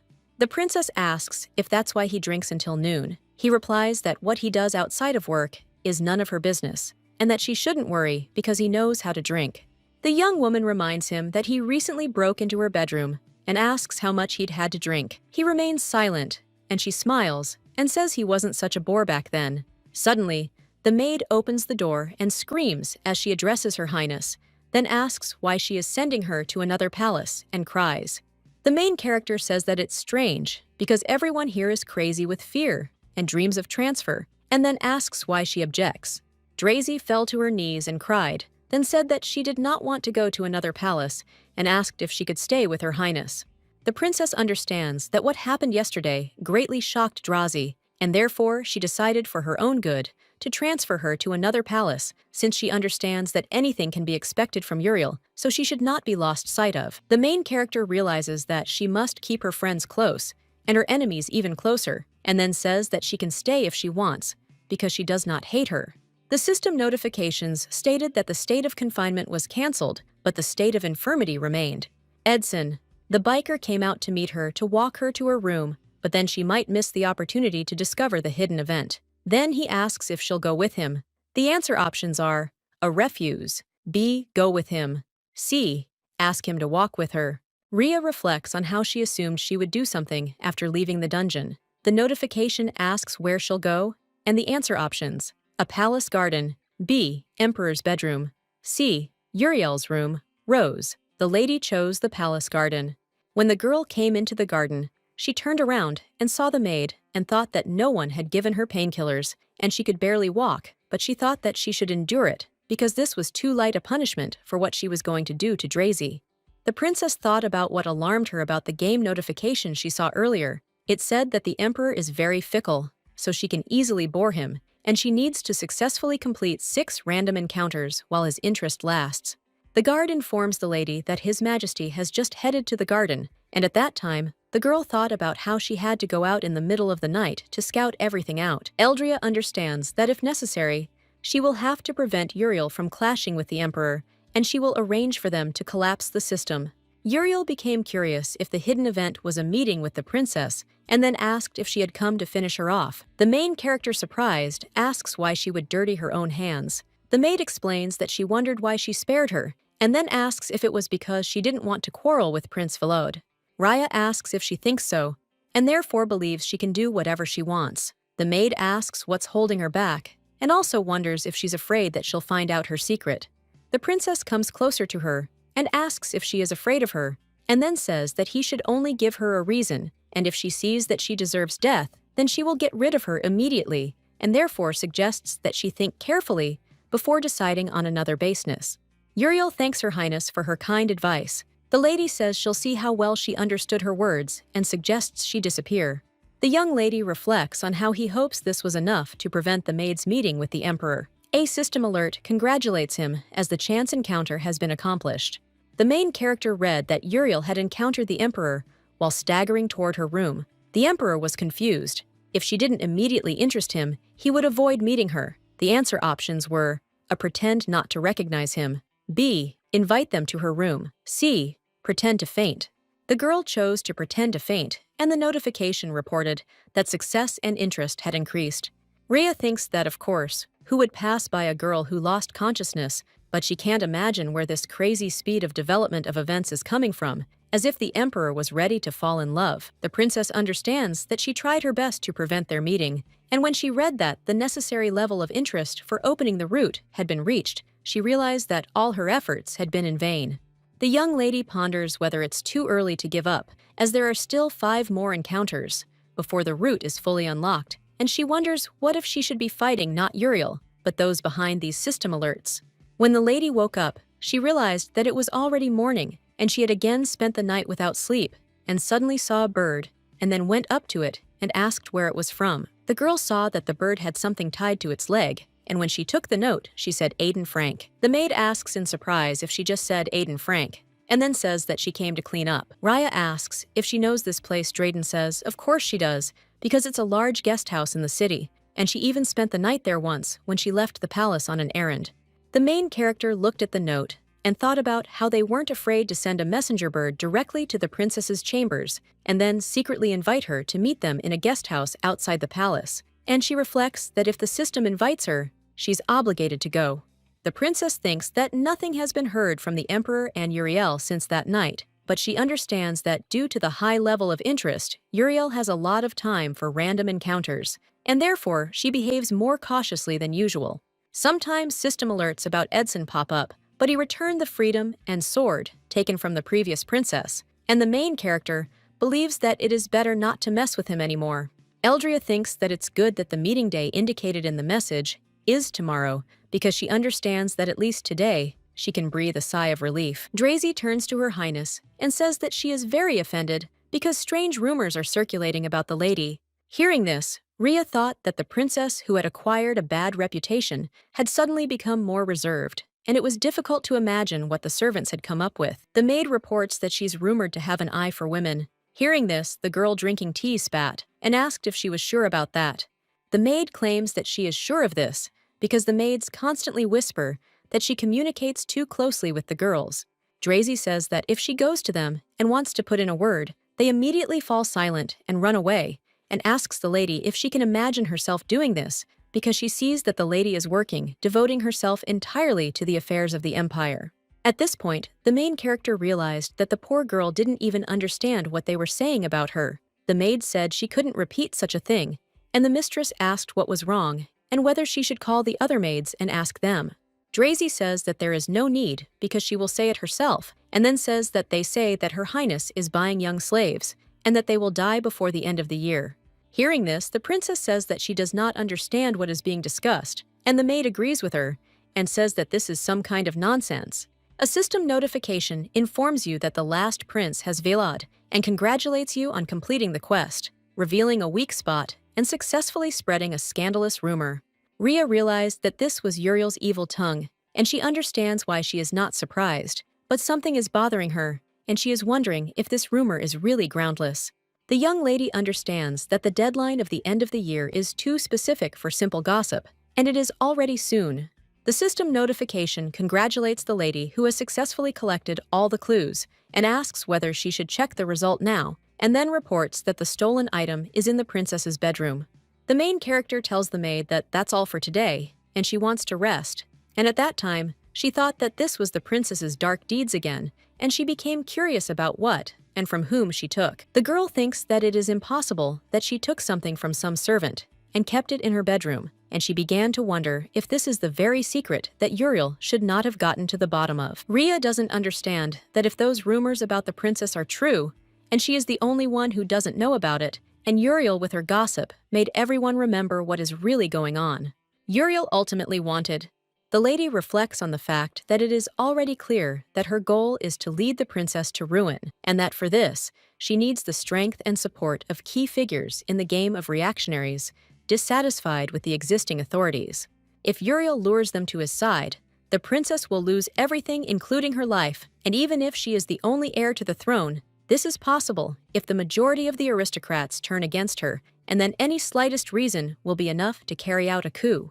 The main character understood why rumors and the search for a weak spot were necessary, and why Uriel seduced the princess's men, ideal candidates for the role of witnesses.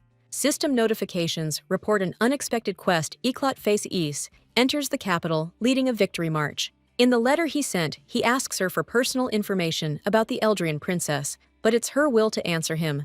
A skip B don't skip. Rhea realized that Eclat Faces, the man who corresponded with Uriel and gathered information about the princess, returns. The girl wonders if she can ignore and avoid this new threat. The maid turns to her highness and asks if she called her. She motions for her to come over and asks Drazy, surprised why she's wearing her outerwear, and if she wants to go for another walk. The lady informs that she is going outside the palace. While she is away, Drazy must make sure that no one enters. The girl came to the house and thought that this was the place indicated in the message, and this was the Aiden Frank Inn.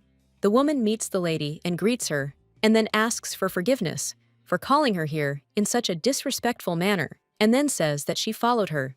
At this time, the main character thought that if she hadn't shown up today, who knows how else they would have tried to contact her, because she believes that sooner or later they could reveal themselves, and she must see with her own eyes who they are and what dark deeds connect them with the princess in order to understand what to do with this next.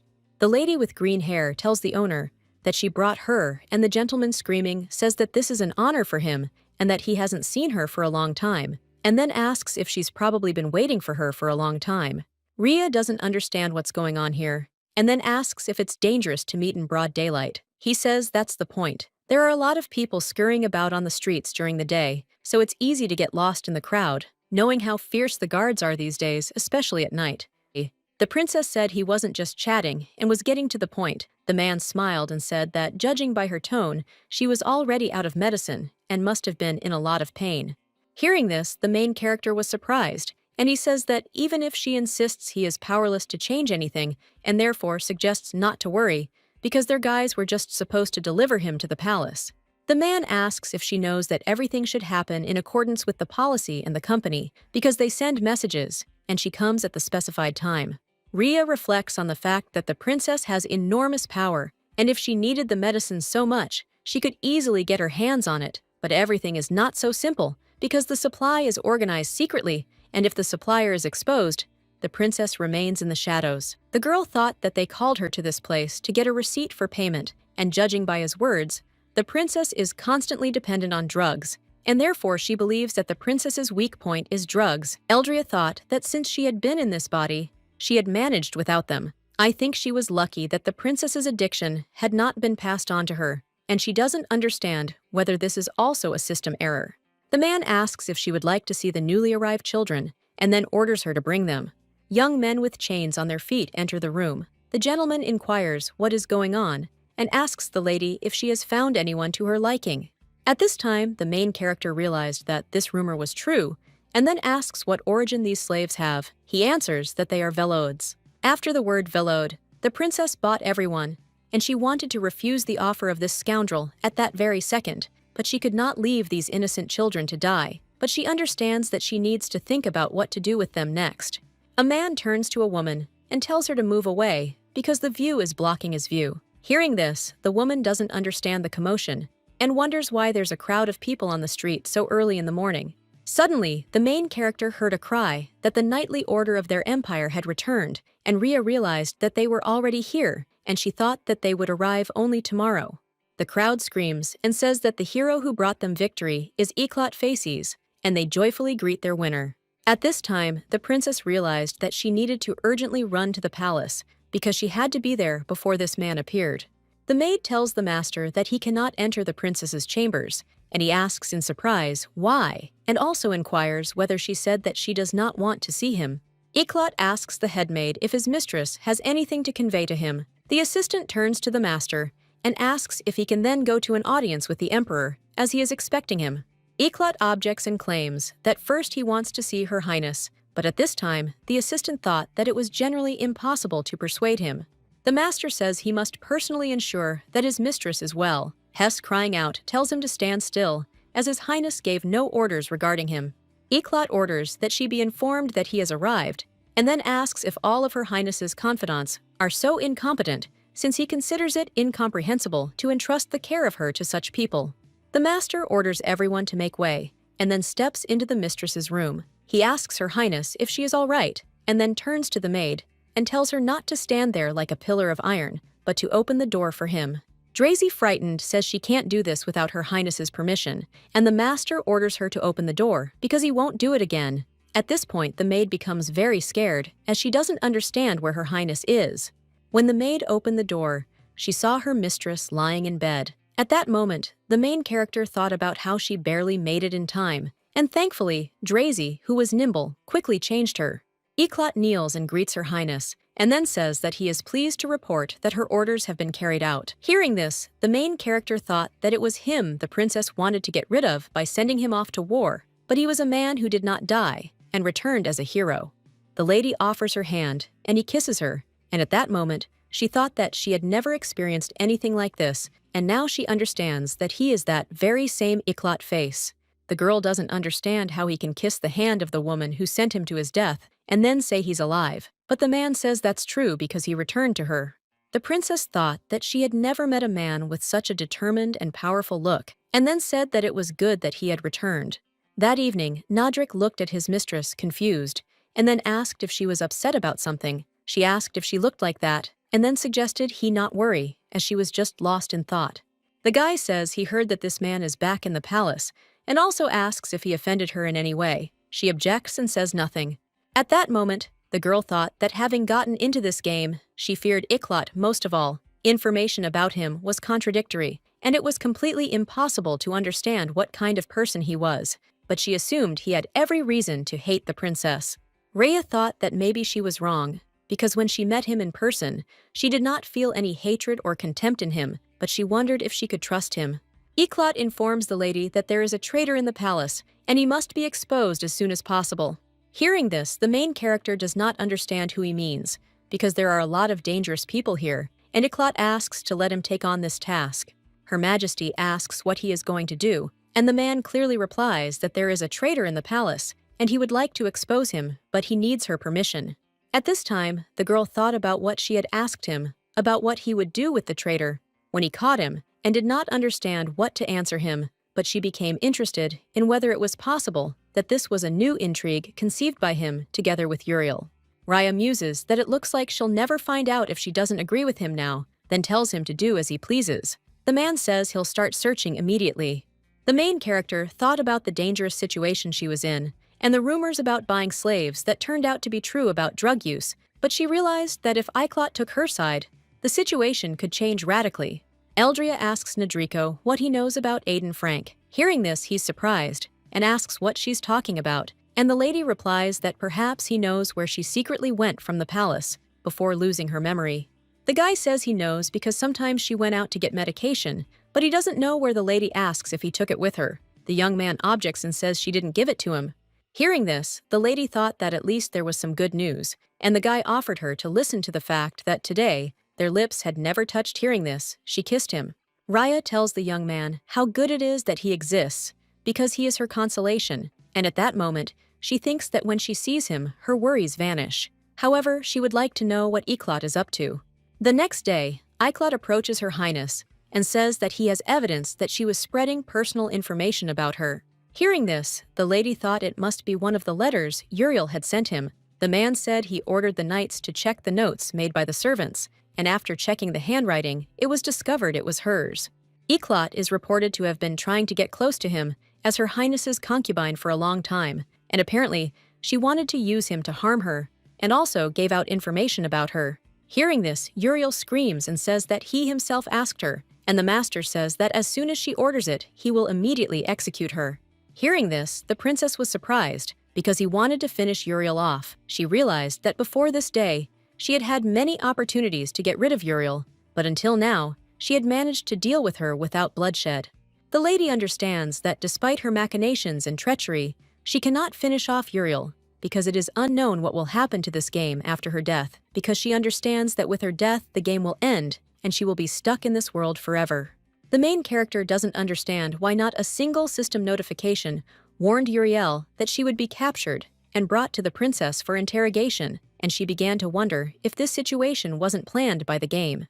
Iklot turns to Her Highness and asks what worries her and who she is afraid of, and then promises that there will be no peace for anyone who brings chaos into her soul, and then swears that he will relieve her of any anxiety, even if it is absurd or inexplicable, and he will take on any responsibility.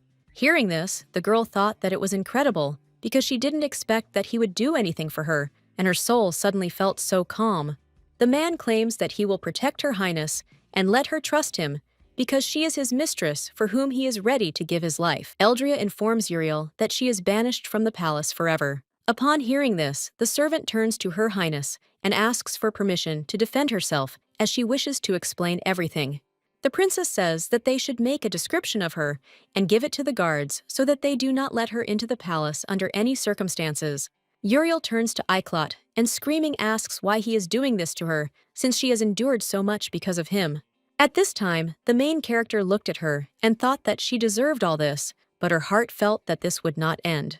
A system notification informs that the border knight has failed the quest, and a root Iklot penalty has been imposed. Faces is completely closed, because a bad reputation appeared, and she was expelled from the palace, but the state of exile remains. Rhea believes this was definitely a defining moment. Iklot asks Her Majesty if he can ask her a question. Well, a knight enters the room and addresses His Majesty, and then asks for forgiveness, because he did not know that he was with His Highness the Princess. The young lady asks what His Majesty asked to convey. He says that he was ordered to immediately bring Mr. Iklot, because many aristocrats have been waiting since yesterday to greet him. Hearing this, the main character realized that the Emperor was probably informed that Iklot had captured Uriel, and understood that soon news would come of her exile, so there was no point in delaying this moment, and then ordered her to go to His Majesty. After all, she'll be ready to listen to him at any time. You can let us know that he'll return to her as soon as he's finished with his business, and will try to do so as quickly as possible.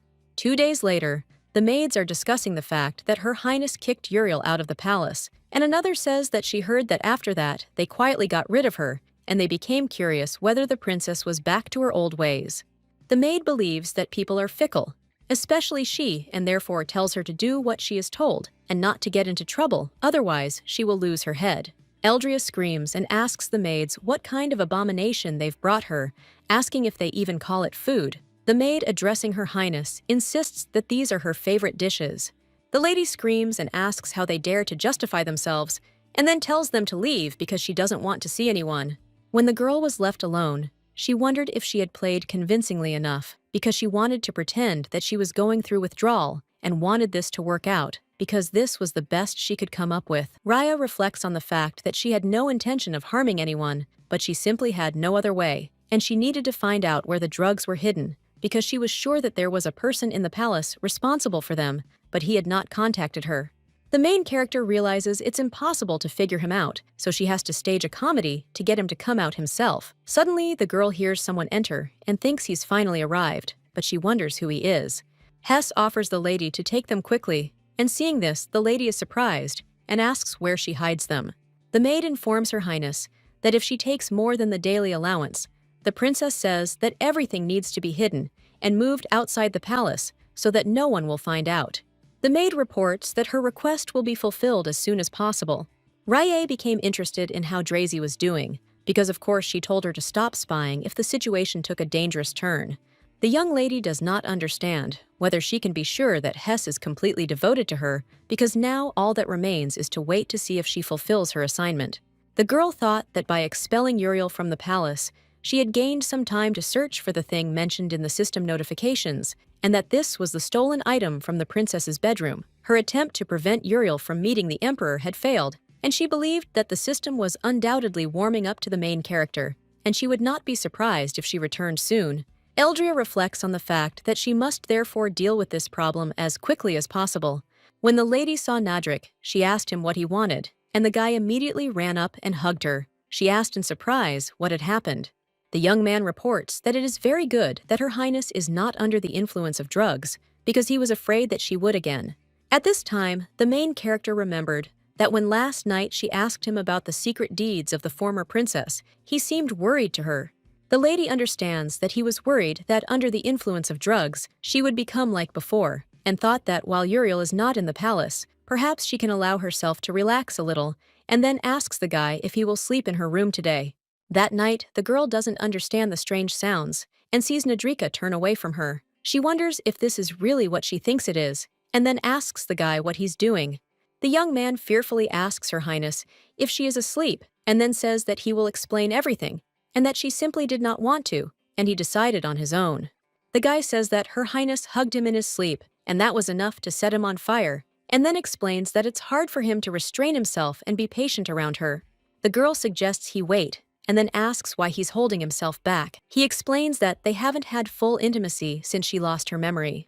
Nadrika reports that the mistress has become more reserved with him. He's a sex slave, so he couldn't be persistent. The lady asks if he's decided she's lost interest in him.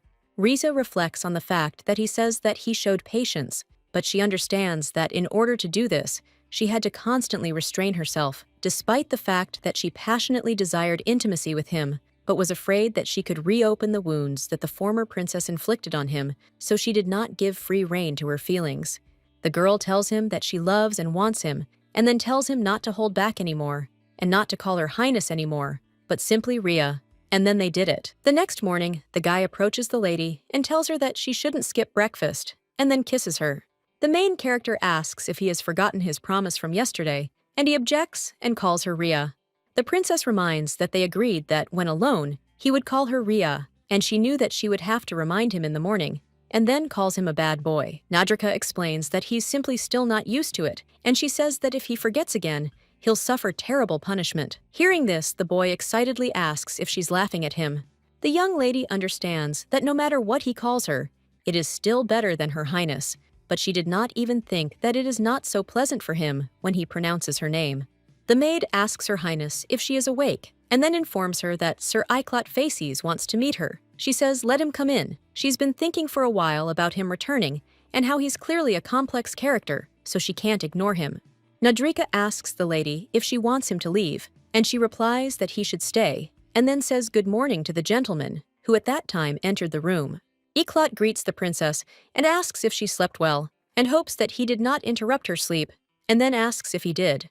The lady says everything is fine since she hasn't slept in a while, and then says that if he could disturb her, she wouldn't let him in. He says he's incredibly happy, and at that moment, the girl thinks about how happy he is, clearly visible on his face.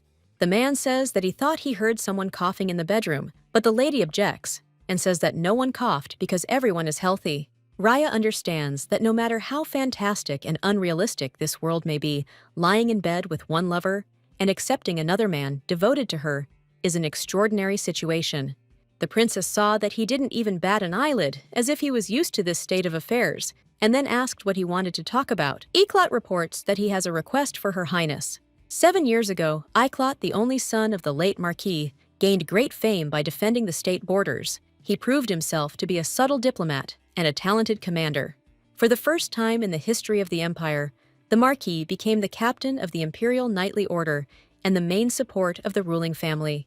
From members of parliament in the capital to the lowest aristocrats on the outskirts of the country, no one could ignore him. His appearance was a breath of fresh air in the stagnant political swamp, and there was no one in the capital who didn't know his name. This caused displeasure to the emperor, who could no longer turn a blind eye to his ever-growing political influence. But despite the emperor's opposition, his noble birth, high moral character, impeccable reputation, and position as commander of the imperial knightly order made Icarus the leader of new political forces who could lead his country into the future. At the banquet in honor of the princess's 18th birthday, she said that they were choosing him as a gift, and suddenly, Her Highness pointed to her face, and at that moment, everything changed. The Marquis said that he would serve Her Highness once and knelt down. The political circles in which he had previously taken an active part ceased to exist, and everyone thought that the thirst for power had blinded him, but he succumbed to the emperor's daughter and forgot about the pride of an aristocrat. The aristocrats who once revered him began to treat him with contempt, but despite the slander and attacks, Iklat remained on the side of the princess, being her most faithful and reliable protector. 6 months later, the emperor declared war on the kingdom of Borna. Iklo was appointed captain of the vanguard troops. He set out on a long journey, without a single mage, taking only ordinary soldiers with him, and the princess didn't even come out to see him off. People who in the past predicted a bright future for him as the leader of a new political force now unanimously predicted his imminent death. However, as if in mockery of their prophecies, the Iklat returned alive to his princess. The main character thought it wasn't what the maid was thinking and didn't understand why she brought so much, considering it too much for breakfast. Drazi said she wouldn't disturb them. Iklat asks the princess why she doesn't drink tea, and she asks why he doesn't drink it, since this tea is good for fatigue. At this time, the girl thought that he wanted to ask her about something, and he didn't even know where to start the conversation. The main character knows that he helped her drive out Uriel, but she still doesn't understand what drives him, and then asks if he was injured. The gentleman says he's gotten into some pretty dangerous situations, but it's hardly worth her attention. The lady asks him what those troubles were and offers to tell her.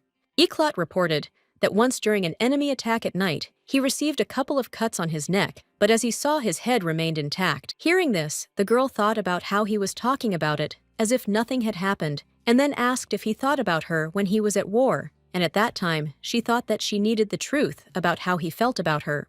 Raya ponders that even if it's hatred and a thirst for her death, it would be easier for her to learn his true feelings. However, she wonders if he couldn't harbor some resentment toward the woman who caused him to lose everything and nearly die. The man reports that he was wondering when she sent him to war what she really wanted, and it was for him to return victorious, or to give his life for her, but everyone was convinced of the latter, and believes that Her Highness's order was not to die but to fight. Iklat says he returned to get an answer. Hearing this, the protagonist understands what was tormenting him, but she thinks it's so simple, and doesn't understand why she couldn't have missed it, knowing the princess sent him to his death. The ruthless Eldrin could only have one answer, a man who would carry out her every command without hesitation, and that's the answer he expected from the princess. The lady asks if she will say that she wanted him to die with honor, and at this time, she became interested in what he will do now, and asks if he feels anger or resentment, and also wonders if he does not hate her. The man says that nothing, and she surprised asks why he is like that, and became her concubine. The girl thought that if he had wanted to refuse, he could have done so at any moment in the dispute with the emperor. The aristocrats would have taken his side, but he did not resist and immediately fell before the princess. Iklat claims that being a guardian of the well-being of the imperial family has always been his primary duty. The men greet Her Highness, and she asks which part is empty. He informs her it's in the 5th reading room. The lady says she wants to read a book in silence, and asks him to make sure no one enters. The man says he'll take her there, but she objects, saying it's not worth it, and then leaves. The worker realized that he had made a mistake because there was a person in the 5th reading room, and it turned out that he had deceived Her Highness, and therefore he thought that he needed to say goodbye to his head. Rovia, while in the library, thought that these books would be enough for the next lesson, but suddenly he heard someone's footsteps, and he became interested in who it was, because they seemed to say that there was no one here. At this time, the main character says that no one is watching her, and that is why she lives, because she thinks that this is the best place to calm down and collect her thoughts. Well, she doesn't even know where to sit down. The man saw Her Highness, and he doesn't know whether he should go out and greet her. The girl says that he is unbearable, and does not understand how one can be so impenetrable and does not even know whether he is really like that or pretending. The young lady reflects on the fact that she did not sleep at all last night and that this makes her feel tired, and also on this strange conversation. Iklat turns to Her Highness and informs her that he wants to tell her something because news has reached him that the servants have become so insolent that they dared to touch her concubine, and therefore he asks to allow him to carry out their execution. The lady objects and says that she forbids this to be done, and then says that not even a couple of days have passed since his return, and he already imagines that he has an idea about everything that is happening in the palace. Hearing this, the gentleman says that there is no way, and the lady says that she decided to deal with this on her own, and therefore suggests that he not get involved in this matter. Iklat believes that the attack on people belonging to Her Highness is a direct insult to the imperial family, and these people should be punished as an example to others. He believes that it is necessary to carefully monitor that something like this does not happen again, since these are necessary measures to maintain power and strengthen the position of the imperial family. Raya thought that he was not at all concerned about the fact that Nadrik had suffered, and that he only wanted to preserve the authority of the crown, and for this murder was a necessary measure. The lady says it's wrong to take such measures. The man says whether it's right or wrong doesn't matter, because the only thing that matters is that she needs it. Iklat claims that this is the order of things, and dissenters are sent to the scaffold without delay, and the faithful are rewarded for their loyalty. The man says Uriel has betrayed her, the emperor's sister. The princess says she's already been banished from the palace, and then asks if that's not enough. The marquis asks, what if this woman finds out her weak spot, and then says that only she should give the order, because he will quietly solve this problem. The main character asks him if it is unfair that she did not execute these people, and Uriel, but sent his man, loyal to the crown, to certain death. The lady says that she did nothing with this stupid girl, but simply drove her away, and asks if he finds it suspicious. Iklat replies that nothing of the sort is happening, and then says that it seems his emotions are preventing him from thinking clearly, but he won't be able to be her ideal protector if she continues to hide things from him. He apologizes if he was too harsh. The girl thought he was reacting emotionally, and she hadn't expected that, but she understood that Uriel wasn't just a palace servant to her, she was the only link to her past, and Hiccup's furious zeal to kill her was too suspicious. Eldria asks if he is ready to do anything. If she orders him, he answers that yes. She says that she admitted that she wanted him dead, and he even agrees with this and asks if this is true. The man claims he is just doing what he has to do, and the lady reports that he speaks as if he thinks it is normal, and also asks if he is amused by the prospect of losing his life because of her whim. Iklat informs her that being a vassal to the imperial family implies unquestioning loyalty, and he has no reason to doubt her decisions, and then asserts that he is being completely honest with her about this. Hearing this, the girl became curious whether he himself understood what he was saying, because she wanted to apologize to him instead of the former princess, and whatever the reason, she believed that the order given to him was unfair. Raya believes that he obviously believes what he says, and therefore has no reason to apologize. She informs him that she no longer wishes to hear about their punishment and suggests they leave. He believes that since this is His Highness's wish, he will take his leave for today. The princess reflects on the fact that she is not the one to whom he dedicated his devotion and for whom he agreed to risk his life in the war, but this thought makes her anxious because she understands that one day he will draw his sword and point it at her. The girl reflected on how for a while she'd planned to pretend to be her former princess, but now she felt she couldn't escape the fate of the game's main antagonist. For now, she had no choice but to continue defending her position as princess as before. The young lady opened the book and remembered that in class, Rovia had said that this book contained the information she needed, and if she was not mistaken, it could help her. Rovia approached the princess, and he became curious about what she had been reading for so long, because Her Highness had come to study in the library herself, and this reminded him of something. The man thought about how not long ago he was a roving Zuran, being an official, was able to obtain a high position in the service. The gentleman told the boy to remember that unlike other library directors, the books for which he is responsible are available only to the imperial family, and if not for his origins, he could have achieved a higher position, but he considers this a pity and also suggests that he work hard in his new position. For centuries, high-ranking aristocrats and their children, associates, and houses associated with these concentrated all power in their hands. Provincial aristocrats of modest means like him never had the opportunity to achieve high positions. He doesn't understand the point of talent if it's not put to good use. So he's stuck in this place, unable to express himself. The man gradually became bored with his work, and on one of those dreary days, the princess saw him and said that she was glad to meet him. This whispering voice called him by name, but he belatedly opened his eyes, and there was no one in front of him, and this was his first meeting with her. Rovia turns to Her Highness, and then says that it would be awkward if anyone saw her sleeping, so he decided it would be better to wake her up. At this time, the main character thought that she hoped that she had not muttered anything strange, and the guy was thinking that he wanted to kiss Her Majesty while she was sleeping and did not understand what had come over him. The gentleman asks the princess if she often visits the library. She replies that not often, but sometimes she comes, and at that time she thought that it was in vain that she relaxed, and believes that from now on, she will behave carefully even here.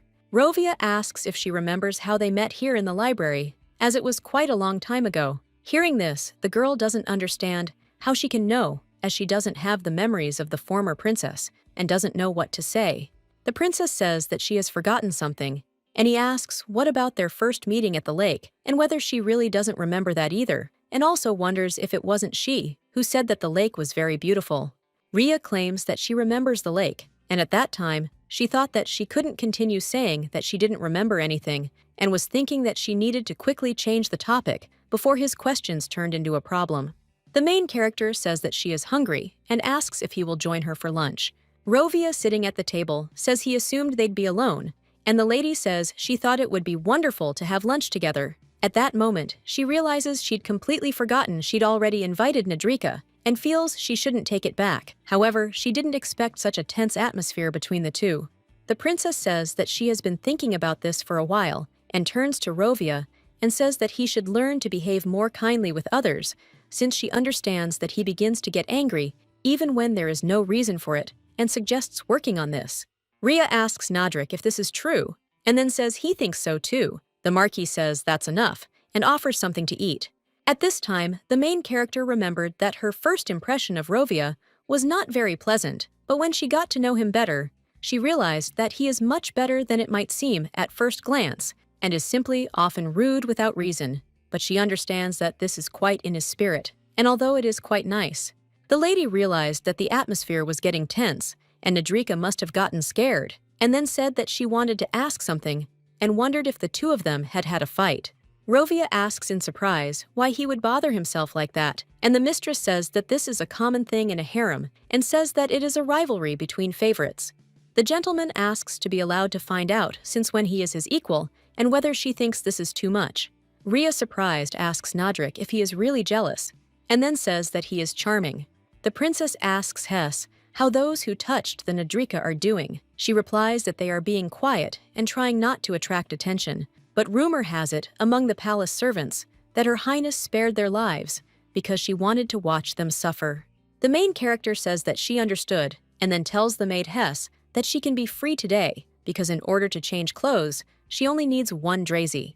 The girl reflects on the fact that she didn't need their lives at all, but let them continue to think that she was mocking them so that they wouldn't do it again. Drazy informs Her Highness that as she ordered, Hess hid all the medicines outside, and before that, they were in the kitchen storage room, and believes that she has nothing to worry about. Rhea looked at the maid and thought that she was like a puppy who wants to be praised, and then says that it is a good job. In the evening, lying in bed, the princess thought that she had dealt with the drugs, but she did not understand where to look for this thing. In words, it was simply in the bedroom, but she understood that there were more than 1 or 2 bedrooms in the palace, and no matter how she looked, she could not find it. The lady reflects on the fact that after she saw the clue, she rummaged through the princess's bedrooms every day, trying not to be seen by others, but did not find anything special, and understands that Nadrika cannot say that it is Drazy either. Rhea doesn't know what to do and how much strength she has left, because she understands that she kicked Uriel out of the palace, but she doubts that this will be the end of it.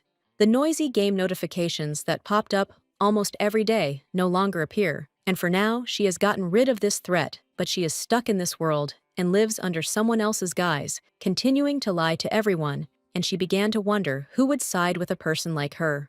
The man asks the commander what he just said, because in the middle of the night, They called him to the training ground and stunned him with such a statement. The boy, surprised, asks the captain if he's serious about wanting him to entertain this crazy woman, since he's the same little street kid who almost died from poverty among the robbers.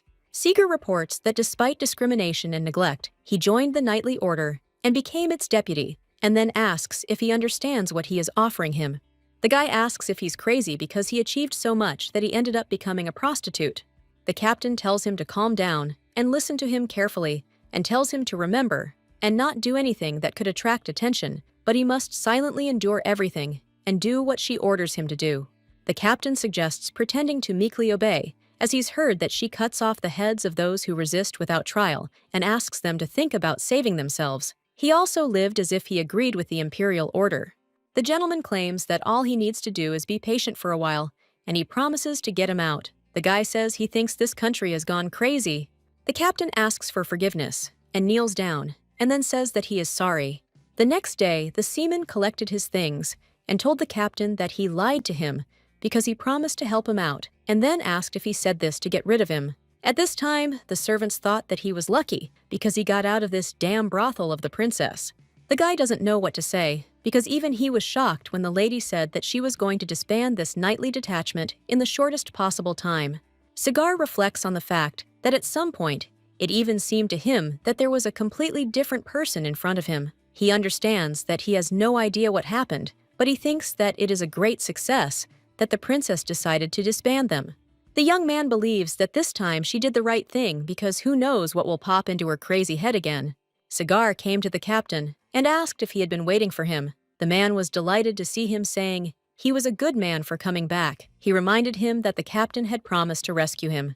The guy says that he has returned, although he understands that he will have to start from scratch. He asks if he has been demoted, and therefore offers to send him to some quiet and peaceful place, and this could be some province. Cigar says that warriors are heartless people because he almost died in an unequal battle with a prostitute princess, and no one sympathizes with him. The guy understands that the knight who abandoned his comrades about the whims of the princess, and he did not expect that the members of the order, for whom the honor and pride of a knight come first, would accept him with open arms, and especially since from the very beginning he was like a thorn in their side for them. Cigar says that he has already gotten used to this kind of treatment because he knows that this can be expected from a commoner like him, and after he became the captain's favorite, everyone turned away from him completely and was just waiting for the moment to gloat.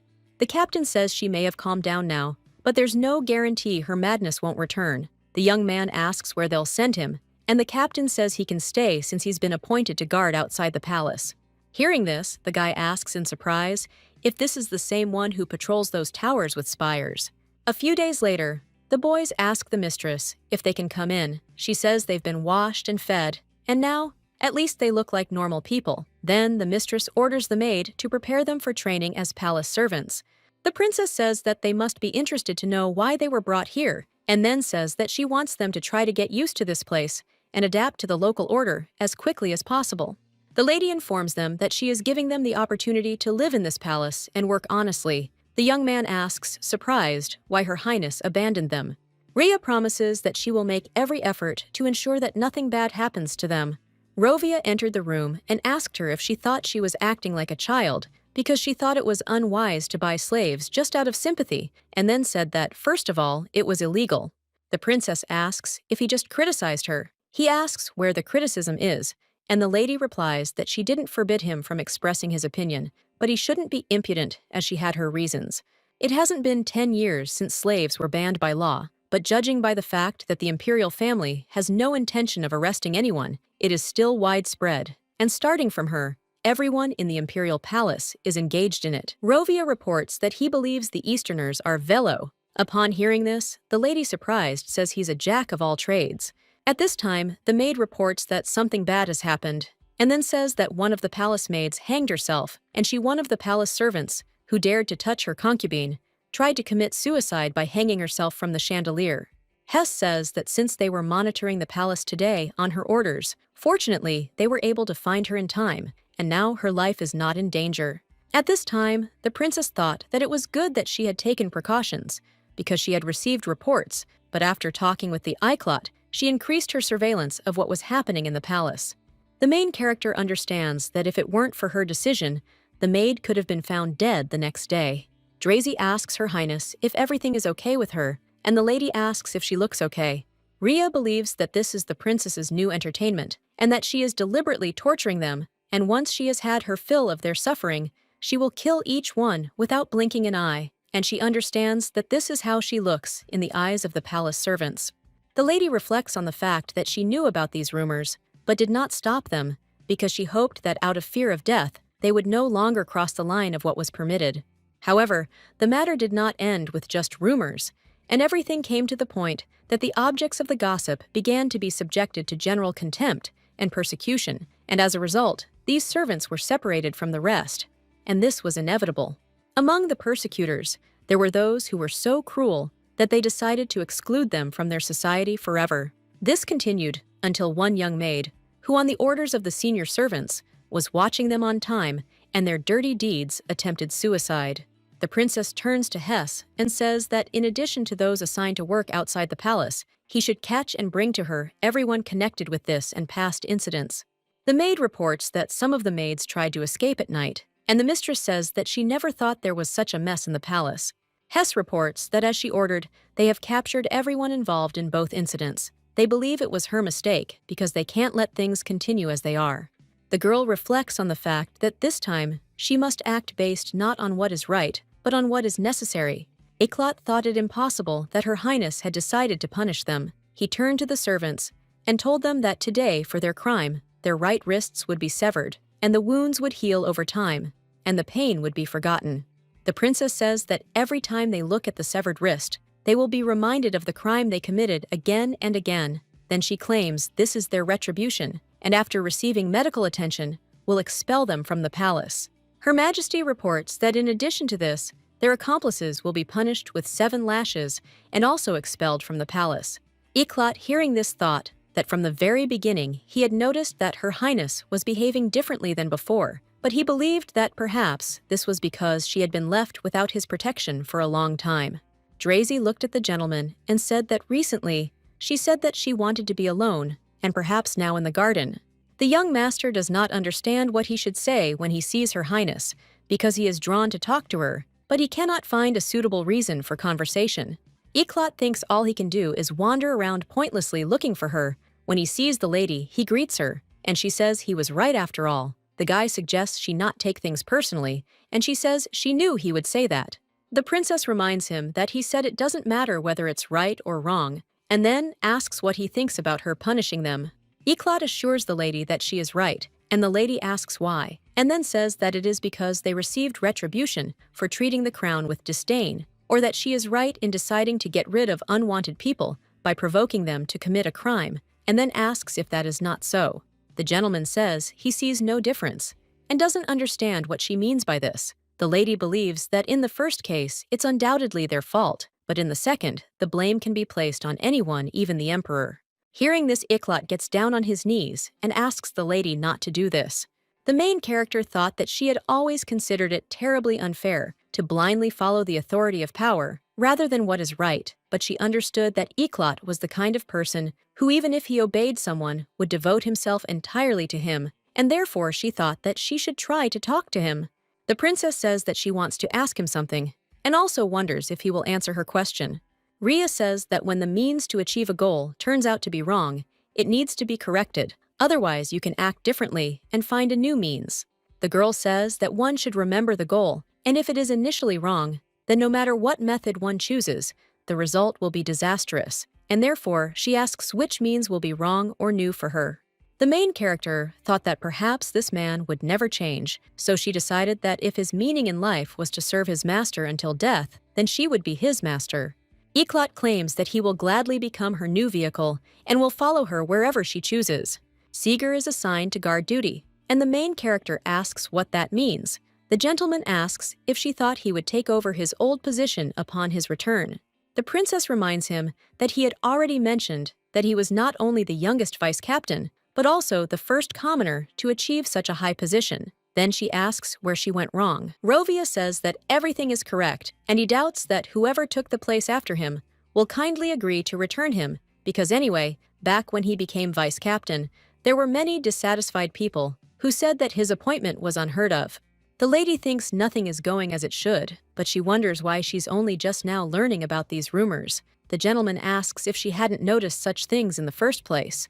Rovia says that if Her Highness is disturbed with useless news, there is a risk of leaving the palace feet first, because she understands that there is nothing strange in the fact that those below her are wary of saying an unnecessary word to her. The maid tells the mistress that Sir Eclat has arrived, and she says that they told him to come in. Eclat greets the lady and then kisses her hand. He says he has received word that Her Highness is now leading territorial negotiations with Rothschild. His Majesty has ordered him to advise her on military matters.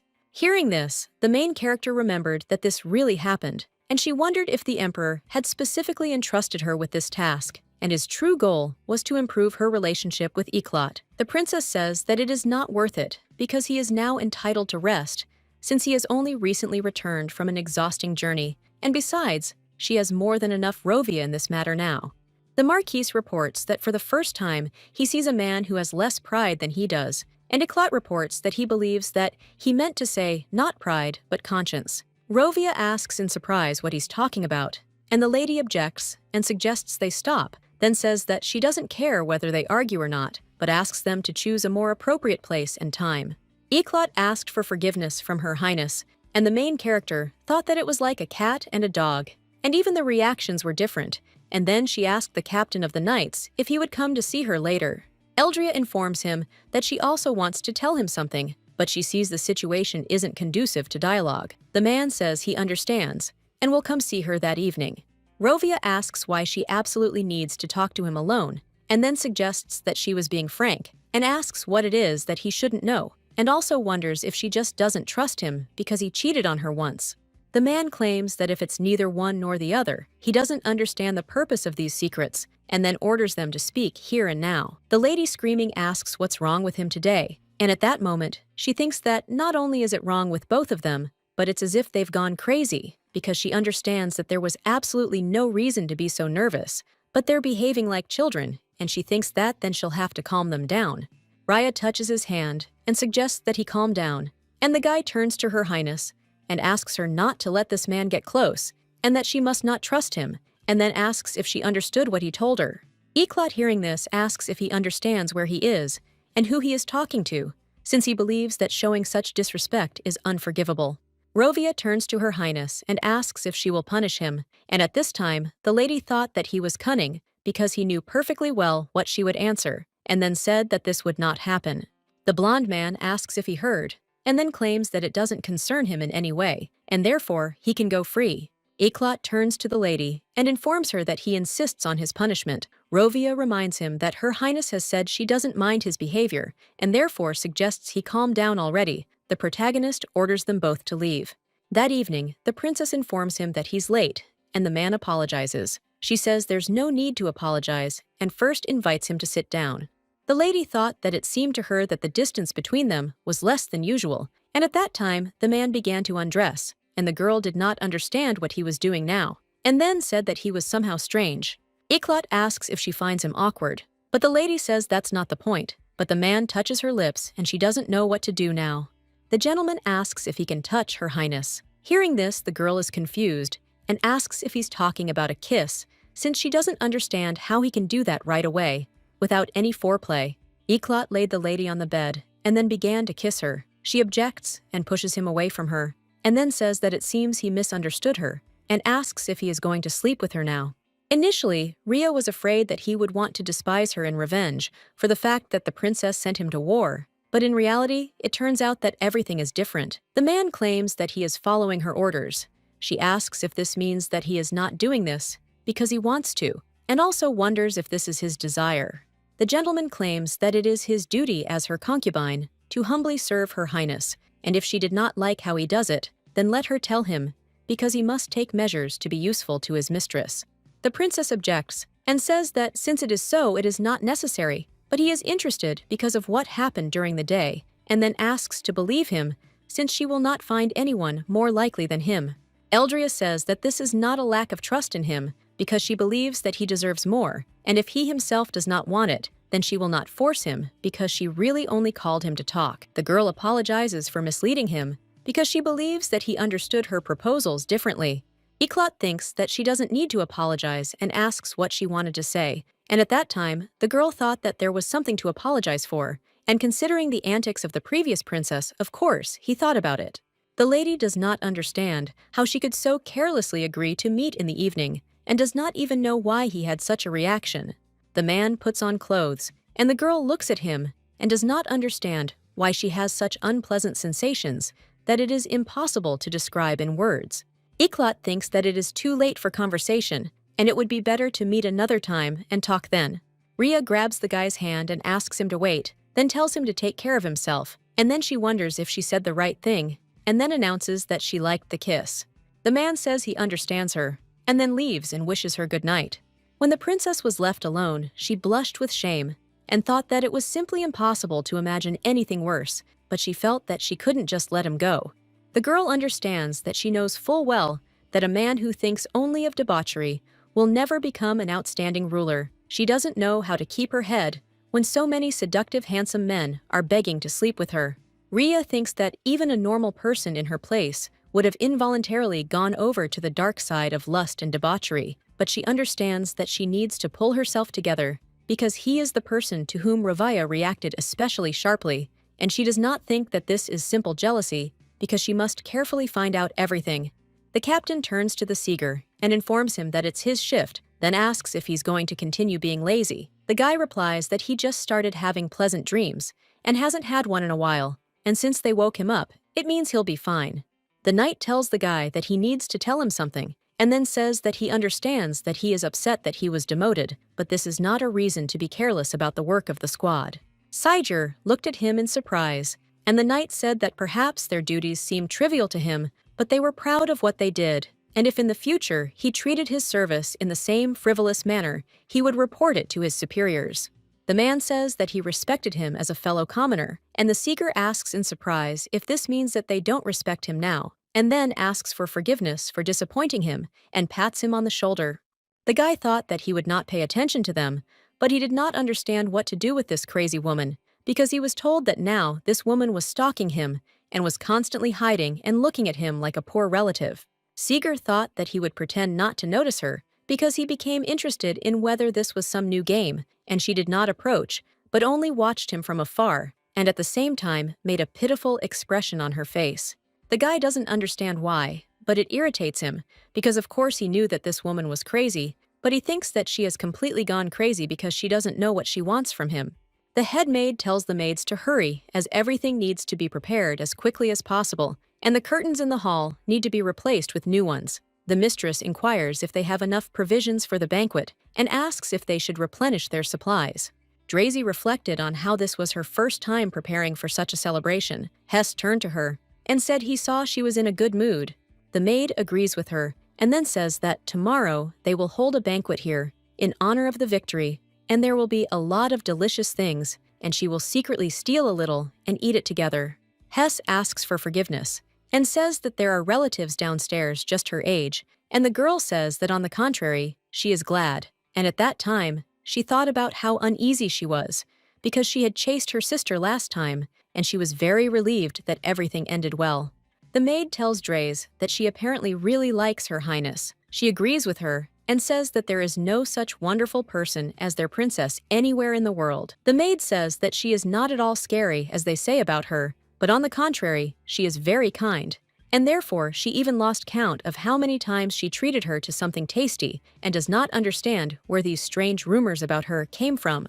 Hearing this, Hess says she understands why the mistress is so kind, then says she's at peace and strokes her hair. The maid says that since she became Her Highness's personal maid, everyone has been very worried. The girl claims that everything is fine with her, and this is the pure truth, and the maid says that she is glad to hear this, and if there are any difficulties, then she should definitely tell her, because she will help her in every way she can. Drazy asks Her Highness when they will begin preparations for the banquet. Upon hearing this, the lady, surprised, asks what she is talking about and what preparations. The maid informs that everyone has been actively busy with her since early morning and is very noisy, and then reminds that they need to prepare a ball gown, and since this banquet is being held in Her Highness's palace, she must look dazzling. Drazy asks if she can help her choose a dress, and the princess says that she asks her to help with this matter. The main character thought that this moment had finally arrived, and the maid asked Her Highness what they usually do at a banquet. Rhea thought that it was not surprising that she was in the imperial palace, so she expected something like a ball, but as luck would have it, the first congratulatory banquet in honor of the victory of the Iklot was decided to be held in the princess's palace.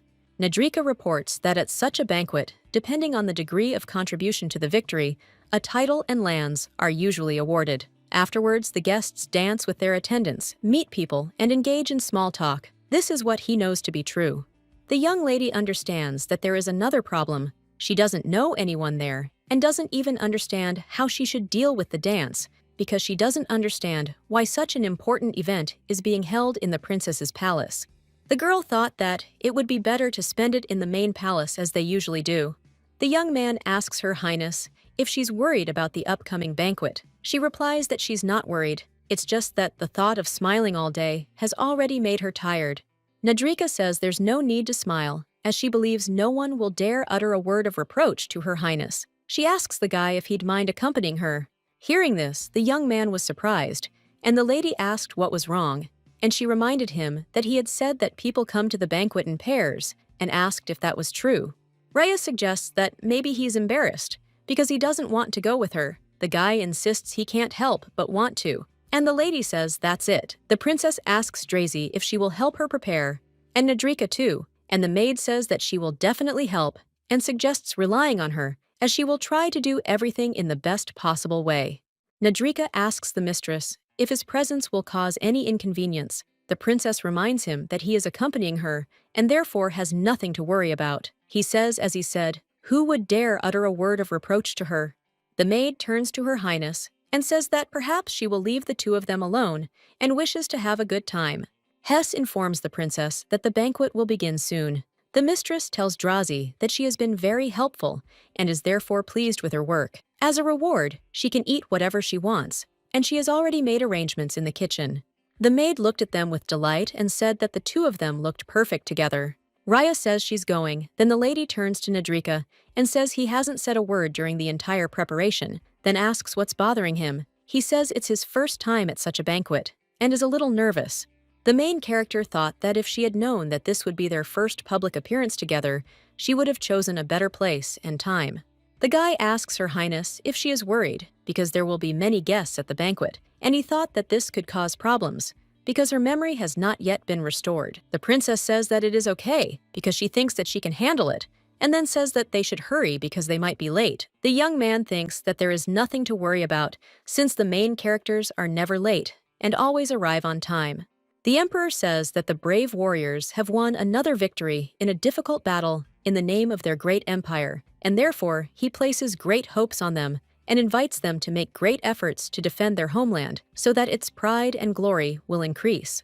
The knights kneel and assert that everything will be fulfilled because they are ready to give their lives for their homeland and serve the king. The main character thought about how she couldn't help but be amazed, even though he might seem immature at times, being an emperor was in his blood. She understood that this banquet was in honor of victory in the war, but she didn't know where their heroes were, like Iklot, the main hero of the occasion, and realized he was nowhere to be seen. Nadrika turns to the princess and says that his premonition tells him that this banquet will not be so peaceful. The lady reports that a little more, and she would have been in big trouble since she realized that the problems had already occurred at the beginning of the banquet, but thanks to him, she avoided terrible troubles. The young lady understands that if she had not recognized the empress, everyone would have thought that she had gone completely crazy or was asking for a scandal. The young man explains that this is the only thing he could do in this situation, and now he wonders if it was in vain that he intervened, since he believes that it was impudent on his part. Suddenly, the gentleman approaches the princess and says they haven't seen each other in a while. Meanwhile, she smells alcohol and wonders how he couldn't tell where he is, wondering how he could have gotten so drunk. The girl doesn't understand why he seems familiar to her, and judging by the reactions of those around him, who didn't block his path at all, they know what kind of relationship he had with the princess. The princess tells him to let her go, and the man asks why, and then says that he noticed that she was without an escort, and therefore decided to do her a favor. Hearing this, the main character thought that he doesn't consider Nadria a person, and then says that now she would not like to raise unnecessary noise and suggests that he disappear while she asks nicely. The man says that she is again, and then asks that he does not know that she is like this only in words, and then suggests that they go away for a while together. Hearing this, Nadrika decided to deal with this insolent man and hit him, then threw him on the floor. The gentleman screaming said he was crazy and didn't know where he was. At this time, the knights ran up and took the drunk man away, and the lady asked the young man if everything was okay with him. The gentleman screams and says that some stepson of the scum from the lower class dared to touch him, and then says that he is a corpse, and asks if he understood. Her Highness addresses the knights and orders them to release this gentleman. Hearing this, the drunken man screams and tells them to let him go, "You idiots," because they were told so. Then he asks how some rank-and-file knights from the common people will take him away, calling them insolent bastards. The princess grabs a drunk man by the neck and tells him he has no manners at all. He asks in surprise what she's doing, and the lady suggests he try it for the first time in his life and think about it. The lady says he shook his hips a little in front of her and asks if he thinks she belongs to him, then asserts that he should discriminate between who is worth touching and who is not. Then she orders him taken away. Nadrika turns to her Highness and asks if everything is all right with her, and she in turn asks what could happen to her. The guy says he's really sorry because he made a fuss and put her in an awkward position. She asks what's wrong with that because she's a princess. Rhea suggests the guy go get some fresh air because the air in this building is very heavy.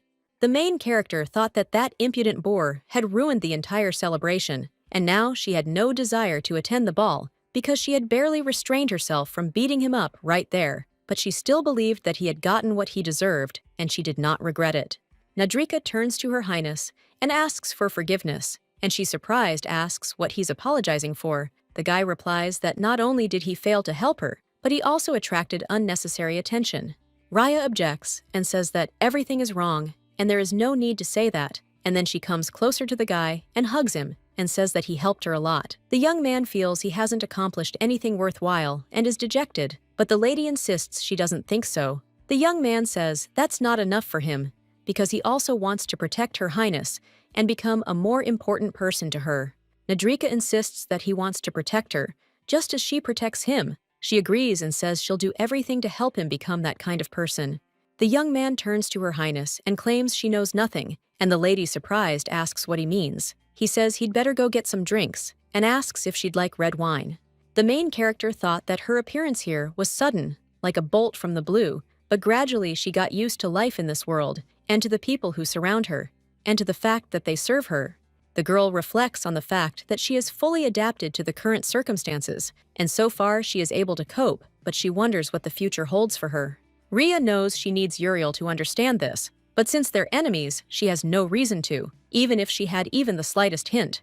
Suddenly, the princess saw that a game window had just flashed before her eyes, but she assumed that maybe she just imagined it, and that she fell from the balcony because of it, but she realized that this was the second floor, and she would not die. Edson grabbed the lady, and thanks to him, she wasn't hurt. The lady said they hadn't seen each other in a while, and didn't expect to see him there, but she felt awkward and apologized. The man reminds her that she's apologizing again, and he says he'll probably go. The princess says he must have felt bad helping her, but thanks her for it. The gentleman grabs the lady by the hand and asks her to wait, then says that he wants to ask something.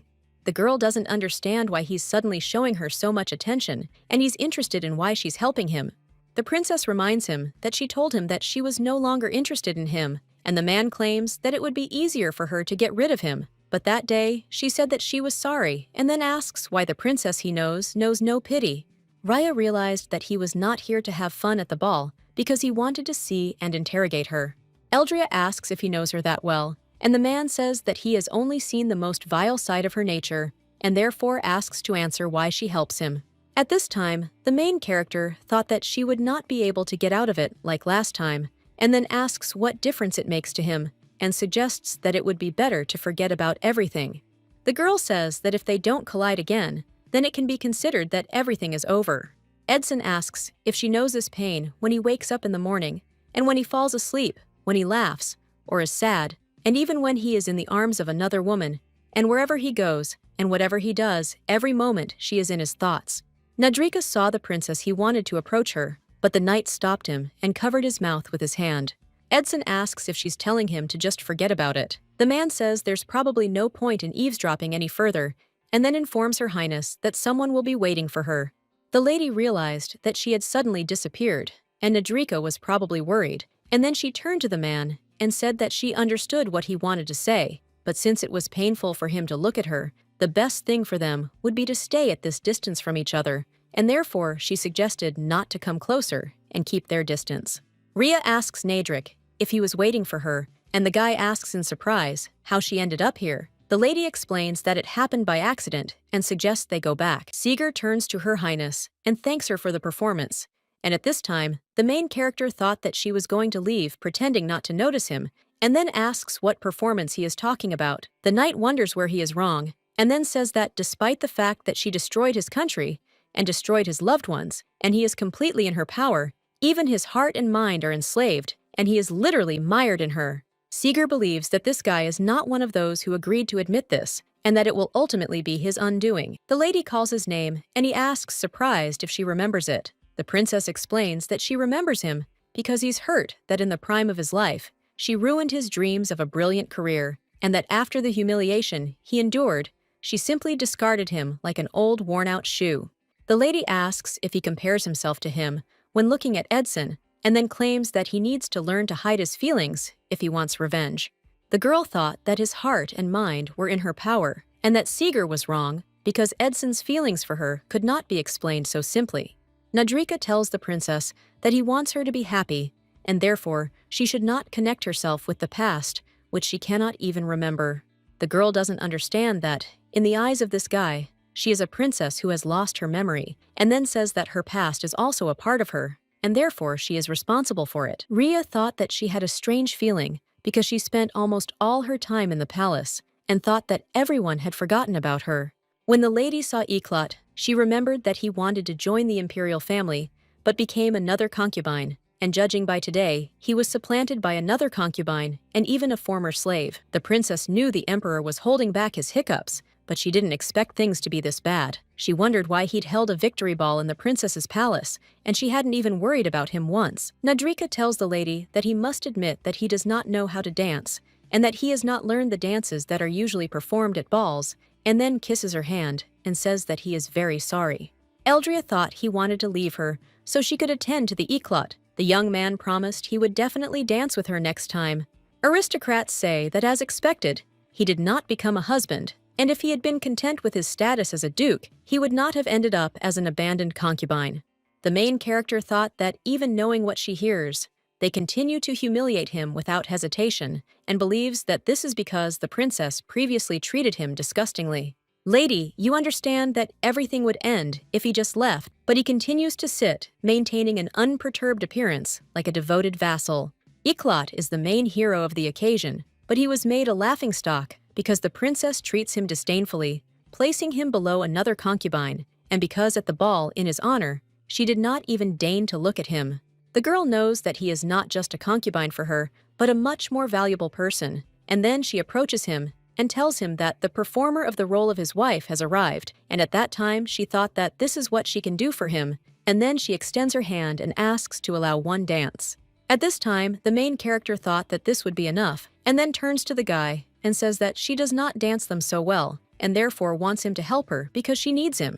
Rhea saw the gentleman smile, and Eclat said he was happy to try, and then they began to dance. Lady thought about how she'd stepped on his foot for the 6th time, and then said she'd warned him she wasn't a good dancer. The gentleman turns to Her Highness and says that he apologizes in advance for being rude, and she says that she forgives him, and then asks what rude thing he is going to do.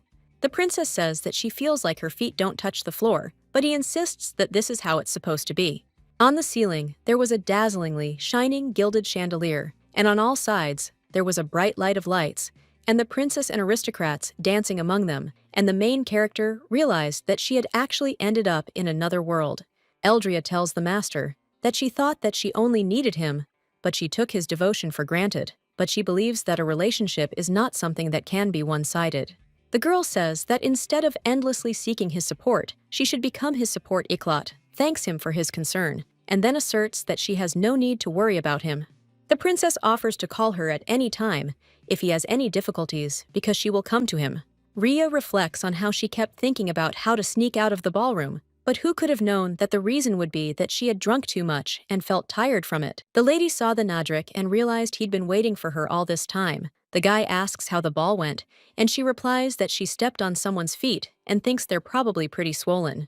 The girl thanks the young man for giving her the opportunity to speak with Iklot. He says she was worried about him, and that's why he made this decision. Rovia screams and turns to her highness and asks why she didn't come to him, then asks if she was with him at the ball, and then reminds him that he told her not to trust him. The man says that he was waiting for her and waiting for her to come, and thought that she would want to ask him at least, before meeting him again, and before laughing carefree with him in front of everyone. The gentleman realizes that she never showed up, and then asks if he is even allowed to do this. Raya says that she trusts Iklot. Upon hearing this, the man is surprised and asks if he is worthy of her trust, and then claims that he wanted to improve and tried his best, but all his efforts turned out to be meaningless for her. The princess objects and says that they are not meaningless, and Rovia offers to prove it to him and go with him right now. The girl asks Nadrika if he can wait a little, and then leaves with the gentleman. The guy says he'll wait in her room. The main character looked in surprise and thought that there really was a lake here, and this was the very lake with which the memories of the former princess were associated. Rovia says that they first met here, and the lady asks if he is offering to arrange an evening of memories. The man reminds her that she promised to prove his efforts were not in vain. The lady reflects on how every time he so ardently expresses his feelings, she feels awkward responding tenderly because his feelings are addressed not to her, but to a true princess. The main character insists that this doesn't mean she loves him. He says it's clear to him because he was expecting her to say that. Then he takes her hand and asks if she remembers what she told him here. Rovia reports that that evening she said that he was too jealous and that she liked it, and then he tucked a strand of her hair behind her ear. The young lady thought that this atmosphere was enchanting her, and the man at this time was stroking her and was even going to kiss her. Rhea takes his hand and he asks if he can even kiss her, and wonders if she finds him so disgusting. The princess says that he didn't bring her here for this, and the man says that there was another person with her that evening, but of the two she chose him, and he talks about Audrin and asks if she remembers him. Hearing this, the main character does not understand what he is talking about, and she became interested in who stood between her and Rovia, and therefore assumes that the princess had another concubine. The gentleman says that she chose him but kissed another, and he was still wondering why, and then asks if she wanted to see his despair, and asks her to answer, because he wants to hear it from her. Rovia suggests saying that she chose him because she likes him more than he does. At this point, the young lady thought about how the Princess Rovia knew was no longer a person, and she didn't know what to do. She considered apologizing, saying she didn't remember, but she also assumed it would be better if he finally stopped depending on the princess, and that must be the answer he was waiting for. Rhea says that this is true, because she liked him more then, and at that time, she thought that she sincerely wants him to stop tormenting himself with these doubts. The girl became interested in why he was not saying anything, and thought that this was some kind of strange silence, and at that time, she wanted to touch him, but he suddenly grabbed her hand. Rovia says that Audrin Viad, Cecilia, this is the name of the previous emperor who died 12 years ago, and she could not possibly confuse this name, and she was never here with him. The man asks who she is and orders her to answer immediately. She screams and tells them not to touch her, and at that moment, I thought she was caught.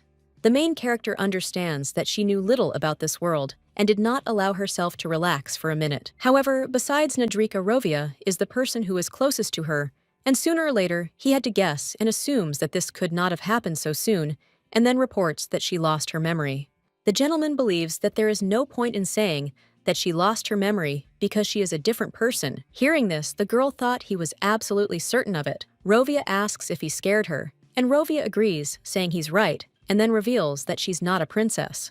At this time, the man remembered that when he first met her in the library, he was enchanted and soon realized that he was irresistibly drawn to her.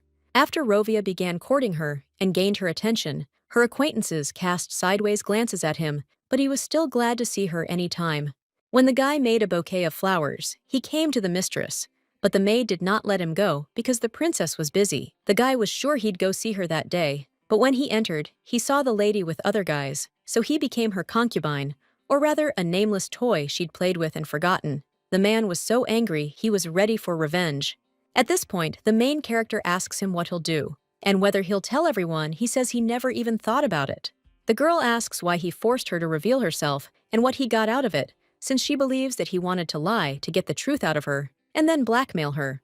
The guy turns to Her Highness and comes closer to her, and the lady screams and tells him not to come near her, and then takes a step back and suddenly falls out of the boat. The young lady thought about how amazing it was, how quiet it was underwater, and how alone she seemed in the whole world, and she wondered if she really existed or if she had always been a princess, but due to a system failure, someone else's memories had entered her head. The girl reflects on the fact that she is simply a system error, and perhaps her destiny is to be damaged or erased from this world, but even so, she wants to live. Meanwhile, without thinking twice, Rovia saves the main character. After some time, he turns to the princess and tells her that he did not believe himself, that he fell in love with her again, like a naive fool, but he was mistaken because he did not fall in love with the princess. Rhea realized that this was a lie, and he was trying to deceive her again, and then asked if he fell in love with her, because first the princess, then Uriel, and now her.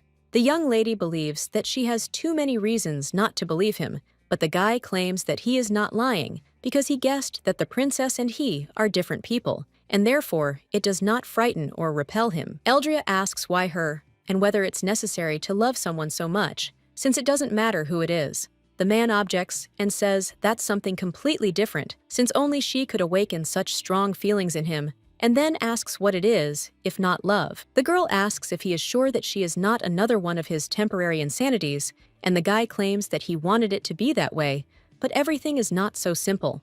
The lady asks what he wants from her, and whether he demands acceptance of his feelings. She asserts that blackmail won't work, as any word he says against her will only make things worse for him, and then asks who she'll trust more. Rhea suggests that he be careful, and that the fact that she doesn't kill people doesn't mean that she's not capable of it. Rovia claims that she is too kind, and the lady asks what he means by this. The man says that his story with the order was a fabrication, but she truly felt sorry for him and wanted to console him and asked what he knew about her. The young man claims that she has a kind heart, but the princess he knew was never merciful.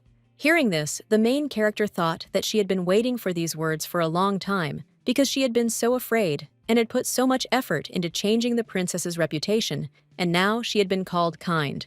The gentleman asks to be allowed to stay with her because she must not believe him, since she understands that his deception could have confused her, and then asks to believe that he is on her side, and also to give him a chance, because he will prove it to her.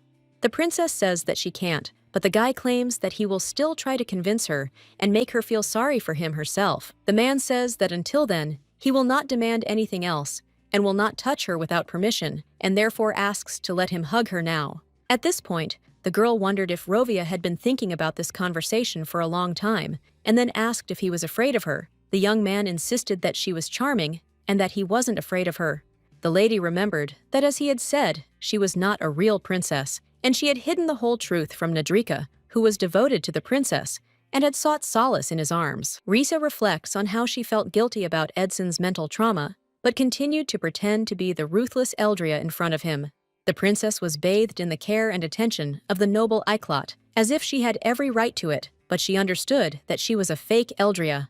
The main character understands that since she came to this place for the first time, she was able to be with herself. Nadrika looked at the lady and thought that she had returned completely soaking wet, and the lady was wondering if he was sleeping. The guy replies that he's not sleeping, and she says there's something she needs to tell him, and at that moment, I thought about how he deserves to know the truth, and she needs to do it right now, and she needs to lay it all out there, even if it hurts him, but she doesn't want to continue deceiving him. The girl doesn't know where to begin or how to explain this to him. The young man offers his mistress a look at him, and then says that if she's having a hard time, she doesn't have to talk. The princess tells him that she lied to him because she didn't lose any memories. She's just a different person, and she's not the princess he remembers.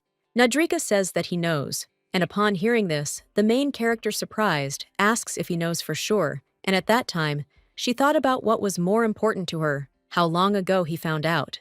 The young man says that at that moment, he understood everything, because on the day of their first meeting, she took his hands, and the princess would never have done that.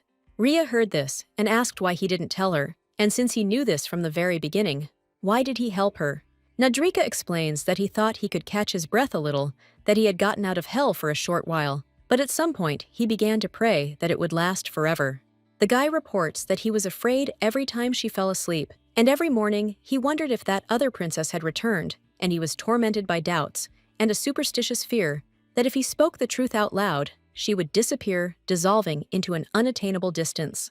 The young man asks her why he helped her, then kisses her hand, and says that she already knows the answer, and by the way, he noticed that Rovia also guesses about her. The lady understands that he is observant, and the guy says that she has sunk into his heart not as a princess, but as Rovia, who has been tirelessly watching her all the time and believes that he is an intelligent man who has revealed the truth and has no intention of harming her.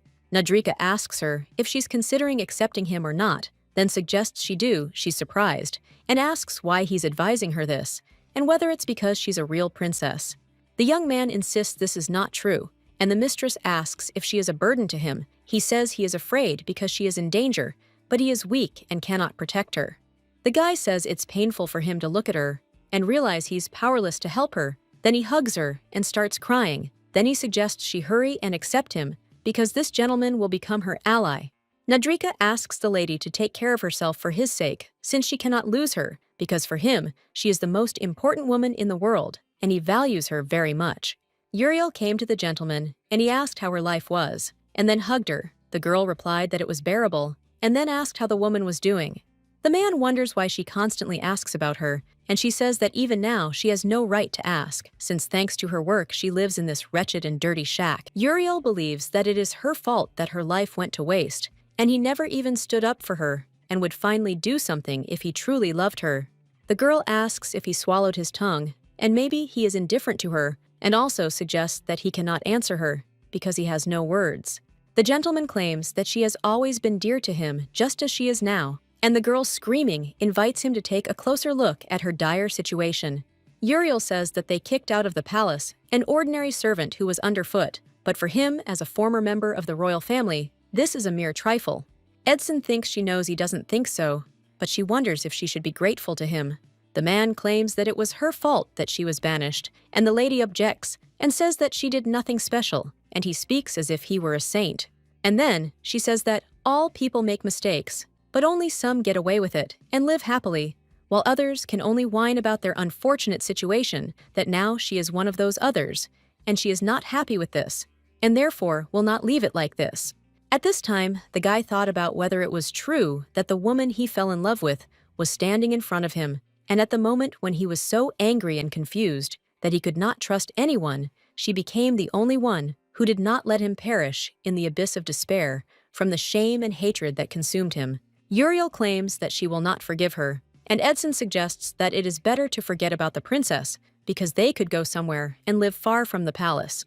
The gentleman announces that he has officially become a knight and will now receive a salary, and this money will be enough for a comfortable life, even for an aristocrat on the outskirts. Edson understands that this is enough for him, and at that time, he thought about the princess who told him to forget and keep his distance not too far and not too close, but just enough for each of them to go their own way. Uriel asks if he's telling her to forgive this woman, and also wonders if he's laughing in her face. The guy reminds her that he said it was better to forget, and then asks what came over her. At this time, the girl thought that he was acting as if he had already forgiven the princess and considered him a noble fool even in his hatred, and this made her sick. Uriel understands that he was like this from their first meeting, but he disdained to be trampled by the princess for the sake of his people, and easily agreed to part with his life just to protect her. The girl thought that since he was such a faithful knight who dedicated himself to her, then let him do as she told him.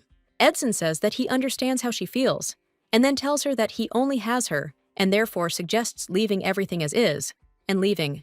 Hearing this, the lady does not understand who wants this, and she wonders since when they do only what he wants. Uriel asks if he has forgotten her true nature, and then reminds him that she likes to play and manipulate people, and then asks who can guarantee that she will not do the same to them. The girl screams and asks if he still doesn't understand, and then says that if she just says a word that she changed her mind, it's the end for them, and asks if he really hopes that the princess will leave them alive. At this time, the guy thought that this was possible, but at some point, Uriel, who seemed to never change, and the princess changed, and he himself was no longer the same as before. The girl says that if he doesn't believe her, then let him kill this woman for her sake, because then she can run away with him and forget everything. The system notification says that she has given a request that is currently exceeding the allowed Edson Velodu, and if he doesn't withdraw the request, his interest level will be permanently reduced by 80%. If she withdraws the request, there will be no changes, and the reduced interest level will not be replenished. The response options are A. Maintain the interest level, B. Incur a penalty. Uriel says that she is not asking him to do it right now, but he should be ready for it. Edson thinks that he has spoiled her, and she hugs him and offers to take responsibility for it. And at that time, she thought that she doesn't know why and how she got here, but she has to win. Nadrika woke up and, crying out in surprise, begged for forgiveness, as he'd slept longer than Her Highness. The princess replied that she hadn't meant to wake him either, as he'd cried a lot the previous day and was very tired. The lady reports that she has a meeting this morning regarding territorial negotiations, and she has studied so much, but is still not sure whether she will be able to cope with such responsibility. Nadrika insists that everything will work out for her, and if she's Rhea, then everything should work out for her. The lady thanked the guy, then kissed him, saying she'll sort this out quickly and come back. The main character thought that she had said so, but when she barely opened her eyes in the morning, she thought that it was just fatigue that had accumulated, and this sharp headache and cotton wool reminded her of something very familiar from her past life. The emperor proposes to begin the meeting, and the topic of their discussion will be territorial negotiations related to the kingdom of Born. Meanwhile, the girl realized she had caught a cold. In fact, this meeting is an official meeting in which she takes the position of a responsible person and will try to take advantage of the situation and achieve what she has planned. Raya says that before discussing the main topic of the meeting, she would like to clarify one issue because she is concerned that Sir Faces was not among those who were awarded awards for military merit, and then asks what the reason for such injustice is. The princess realizes that this is the answer to why the hiccup was not at the victory ball. The minister asks if he is not Her Highness's concubine, since he believes that concubines cannot be granted titles or lands, as this is a long-established tradition and is not without foundation. The main character thought that as far as she remembers, he is the chancellor of this country, and then asks what his reasons are. The marquise believes that the country cannot be governed well if power ends up in the hands of a concubine, and then turns to Her Highness and asks if she wishes to reward Sir Faces. The gentleman suggests trying to choose something from the luxury items allowed to concubines. At this time, the princess thought that he was treating her like a small child, demanding something irrational, and then claimed that she was talking about the reward that was due to a person who made a huge contribution to the victory of their country. The lady informs him that he will consider her words just another whim in his love games, and asks if that's true. After her words, there was silence in the room. The minister says that only His Majesty the Emperor can make decisions about granting him lands or a title. His Majesty informs that today he is here as an observer, and therefore will not express his opinion on this matter, and leaves the decision to the discretion of the princess. The lady thanked His Majesty, and then said that since she understood correctly, she was interested in whether he denied the importance of Sir Face's military merits, and at that time thought that he would not dare to say so. Eclat, at the head of a large army, broke through to the very heart of the enemy country and occupied a strategically advantageous height, thereby forcing the enemy to sign a capitulation agreement. His personal participation in battles repeatedly raised the army's morale, which led to numerous victories. The gentleman turns to Her Highness and asks why they don't listen to his personal opinion on the matter, and then invites Eclat to come forward. At this time, the main character realized that he had recently humiliated Eclat, stating that he had no right to interfere in state affairs, and now he was asking his opinion. The minister asks if he wants to receive lands and a title for his military service, contrary to their traditions. At this point, the princess thought about how mean he was, because he asked this question deliberately, knowing the answer perfectly well in advance. The young lady understands that Eclat will never demand a reward for his achievements, especially publicly, and therefore believes that he has no choice but to refuse. The girl reflects on the fact that she thought that he would defend the correctness of following traditions, because his silence means that he will not object to her. The princess says that she would also like to ask something, and then asks if those present here are familiar with this book, because it describes everything that happened in this war, all the pain and cruelty of each of its battles. Eldria says that the valor of Sir Face who achieved victory for their country through hard work, and by forgetting their heroes, they risk losing the loyalty of their subjects. The main character asks if they will continue to claim that they do not recognize his merits. The gentleman says that this Minot's diary from the document submitted for the meeting was not provided. The princess reports that after reading this book, she realized how enormous Sir Face's influence was on the outcome of this war, and then she asks if his subordinates will confirm this. The knights agree with Her Majesty and claim that she spoke the pure truth. The lady crying out says that this is why she demands that the merits of Sir Faces be recognized, and therefore he should be rewarded according to his exploits. The princess turns to the gentleman and asks if they continue to insist that they are right even in such a situation. The gentleman says that we will propose that he does not deny his merits, but awarding him the prize will still cause difficulties. At this time, a woman enters the hall and turning to the Duke asks if he is too loud, because she heard that he has already acquired his 10th concubine and that he has a luxurious estate and vast lands.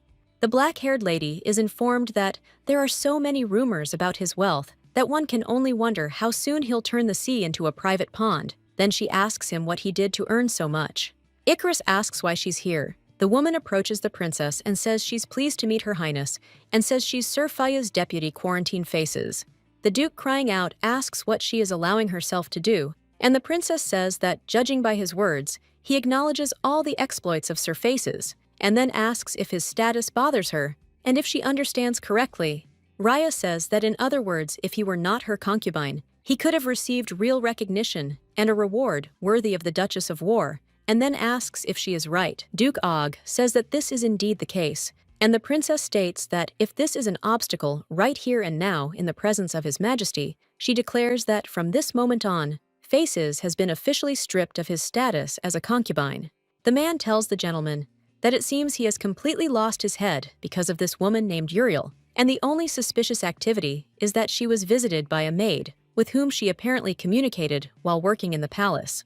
The master asks if he can find out the name of this maid, and the servant says that it would be easier to find out if this maid appeared, but for now he will try to find out what they say. Rovia orders that everything be reported to him without exception, and that not a single detail be missed. Edson saw the gentleman. He asked what he was doing here, and he replied that he came to ask why he didn't run away. Rovia asks if he is interrupting in a hated country of his own free will, and then he says that he would like to hear at least one convincing reason. The gentleman asks if he has any hidden intentions, but the prince claims that he has no right to question him. Rovia asks if Uriel is keeping him here. Edson asks why he cares, since he thinks it's none of his business, and he's sticking his nose into other people's business. The blonde guy asks if he still hasn't realized that she's up to something, and also asks if he really doesn't notice, or is just pretending. Edson tells him to shut up, and the young man asks if he really still trusts her. The gentleman claims that either Uriel or he didn't leave her like he did. Upon hearing this, the guy surprised asks if he left her, and then explains that, first of all, she was never his. Rovia says that if he loves her, then let him leave her at any cost, and not commit any rash acts himself if Her Highness is not indifferent to him. At this time, the main character thought that this meeting was finally over, and she realized that she tried not to show it, but compared to the morning, her condition had sharply worsened. However, the girl understands that it's a blessing that she managed to convince them, and now the Iclot title has been restored, and the territorial issue resolved. However, she didn't expect to be openly opposed, and so it would have been difficult without this book. The main character remembers how the maid tells the princess that one knight has been causing a commotion since early morning, and he says that he must definitely see her. The man fell on his knees before the lady, and said that his name was Dasus, and that during the military operations, he acted as a protocol clerk for the sake of Mr. Eclot and for the sake of part of their army. The knight turns to Her Highness and claims that she must see this book. Eldria knows that at the very last moment, she had to read this protocol and think about what to do next, but she would like to get to the room as quickly as possible before anyone noticed her painful condition. At this time, Eclot asks the princess why she did this, and at this time, the girl thought that he was not visible, so she thought that he left earlier with the Marquise of Face. The gentleman asks if she has decided to leave him. The lady explains that he misunderstood her because she never thought of leaving him before now or in the future, and then asks if he believes her. Eclot assures him that he believes her, and the lady asks why he thought so. He replies that the lady stripped him of his hostage status, and Rhea explains that she wanted to thank him for his oath and loyalty to her. The princess asks if he is not happy because he believes that now he will be able to restore his position in society and get everything he deserves. Rhea says that Sir Defet will probably be happy because she heard that he was his student, and perhaps thanks to this, he will even stop hating her, and then says that this is not what she wanted to say, and thought that they understand how to explain all this to him. And the main character realizes that because of the temperature, she can't understand anything. The lady explains that, frankly, she doesn't understand why he didn't like her decision, because it simply seemed to her that their relationship was too contradictory, and she wanted to start all over again, and believed that it would be better for him, and then asks if she was wrong. Eclat objects and says that she was not mistaken, and then says that it was his choice.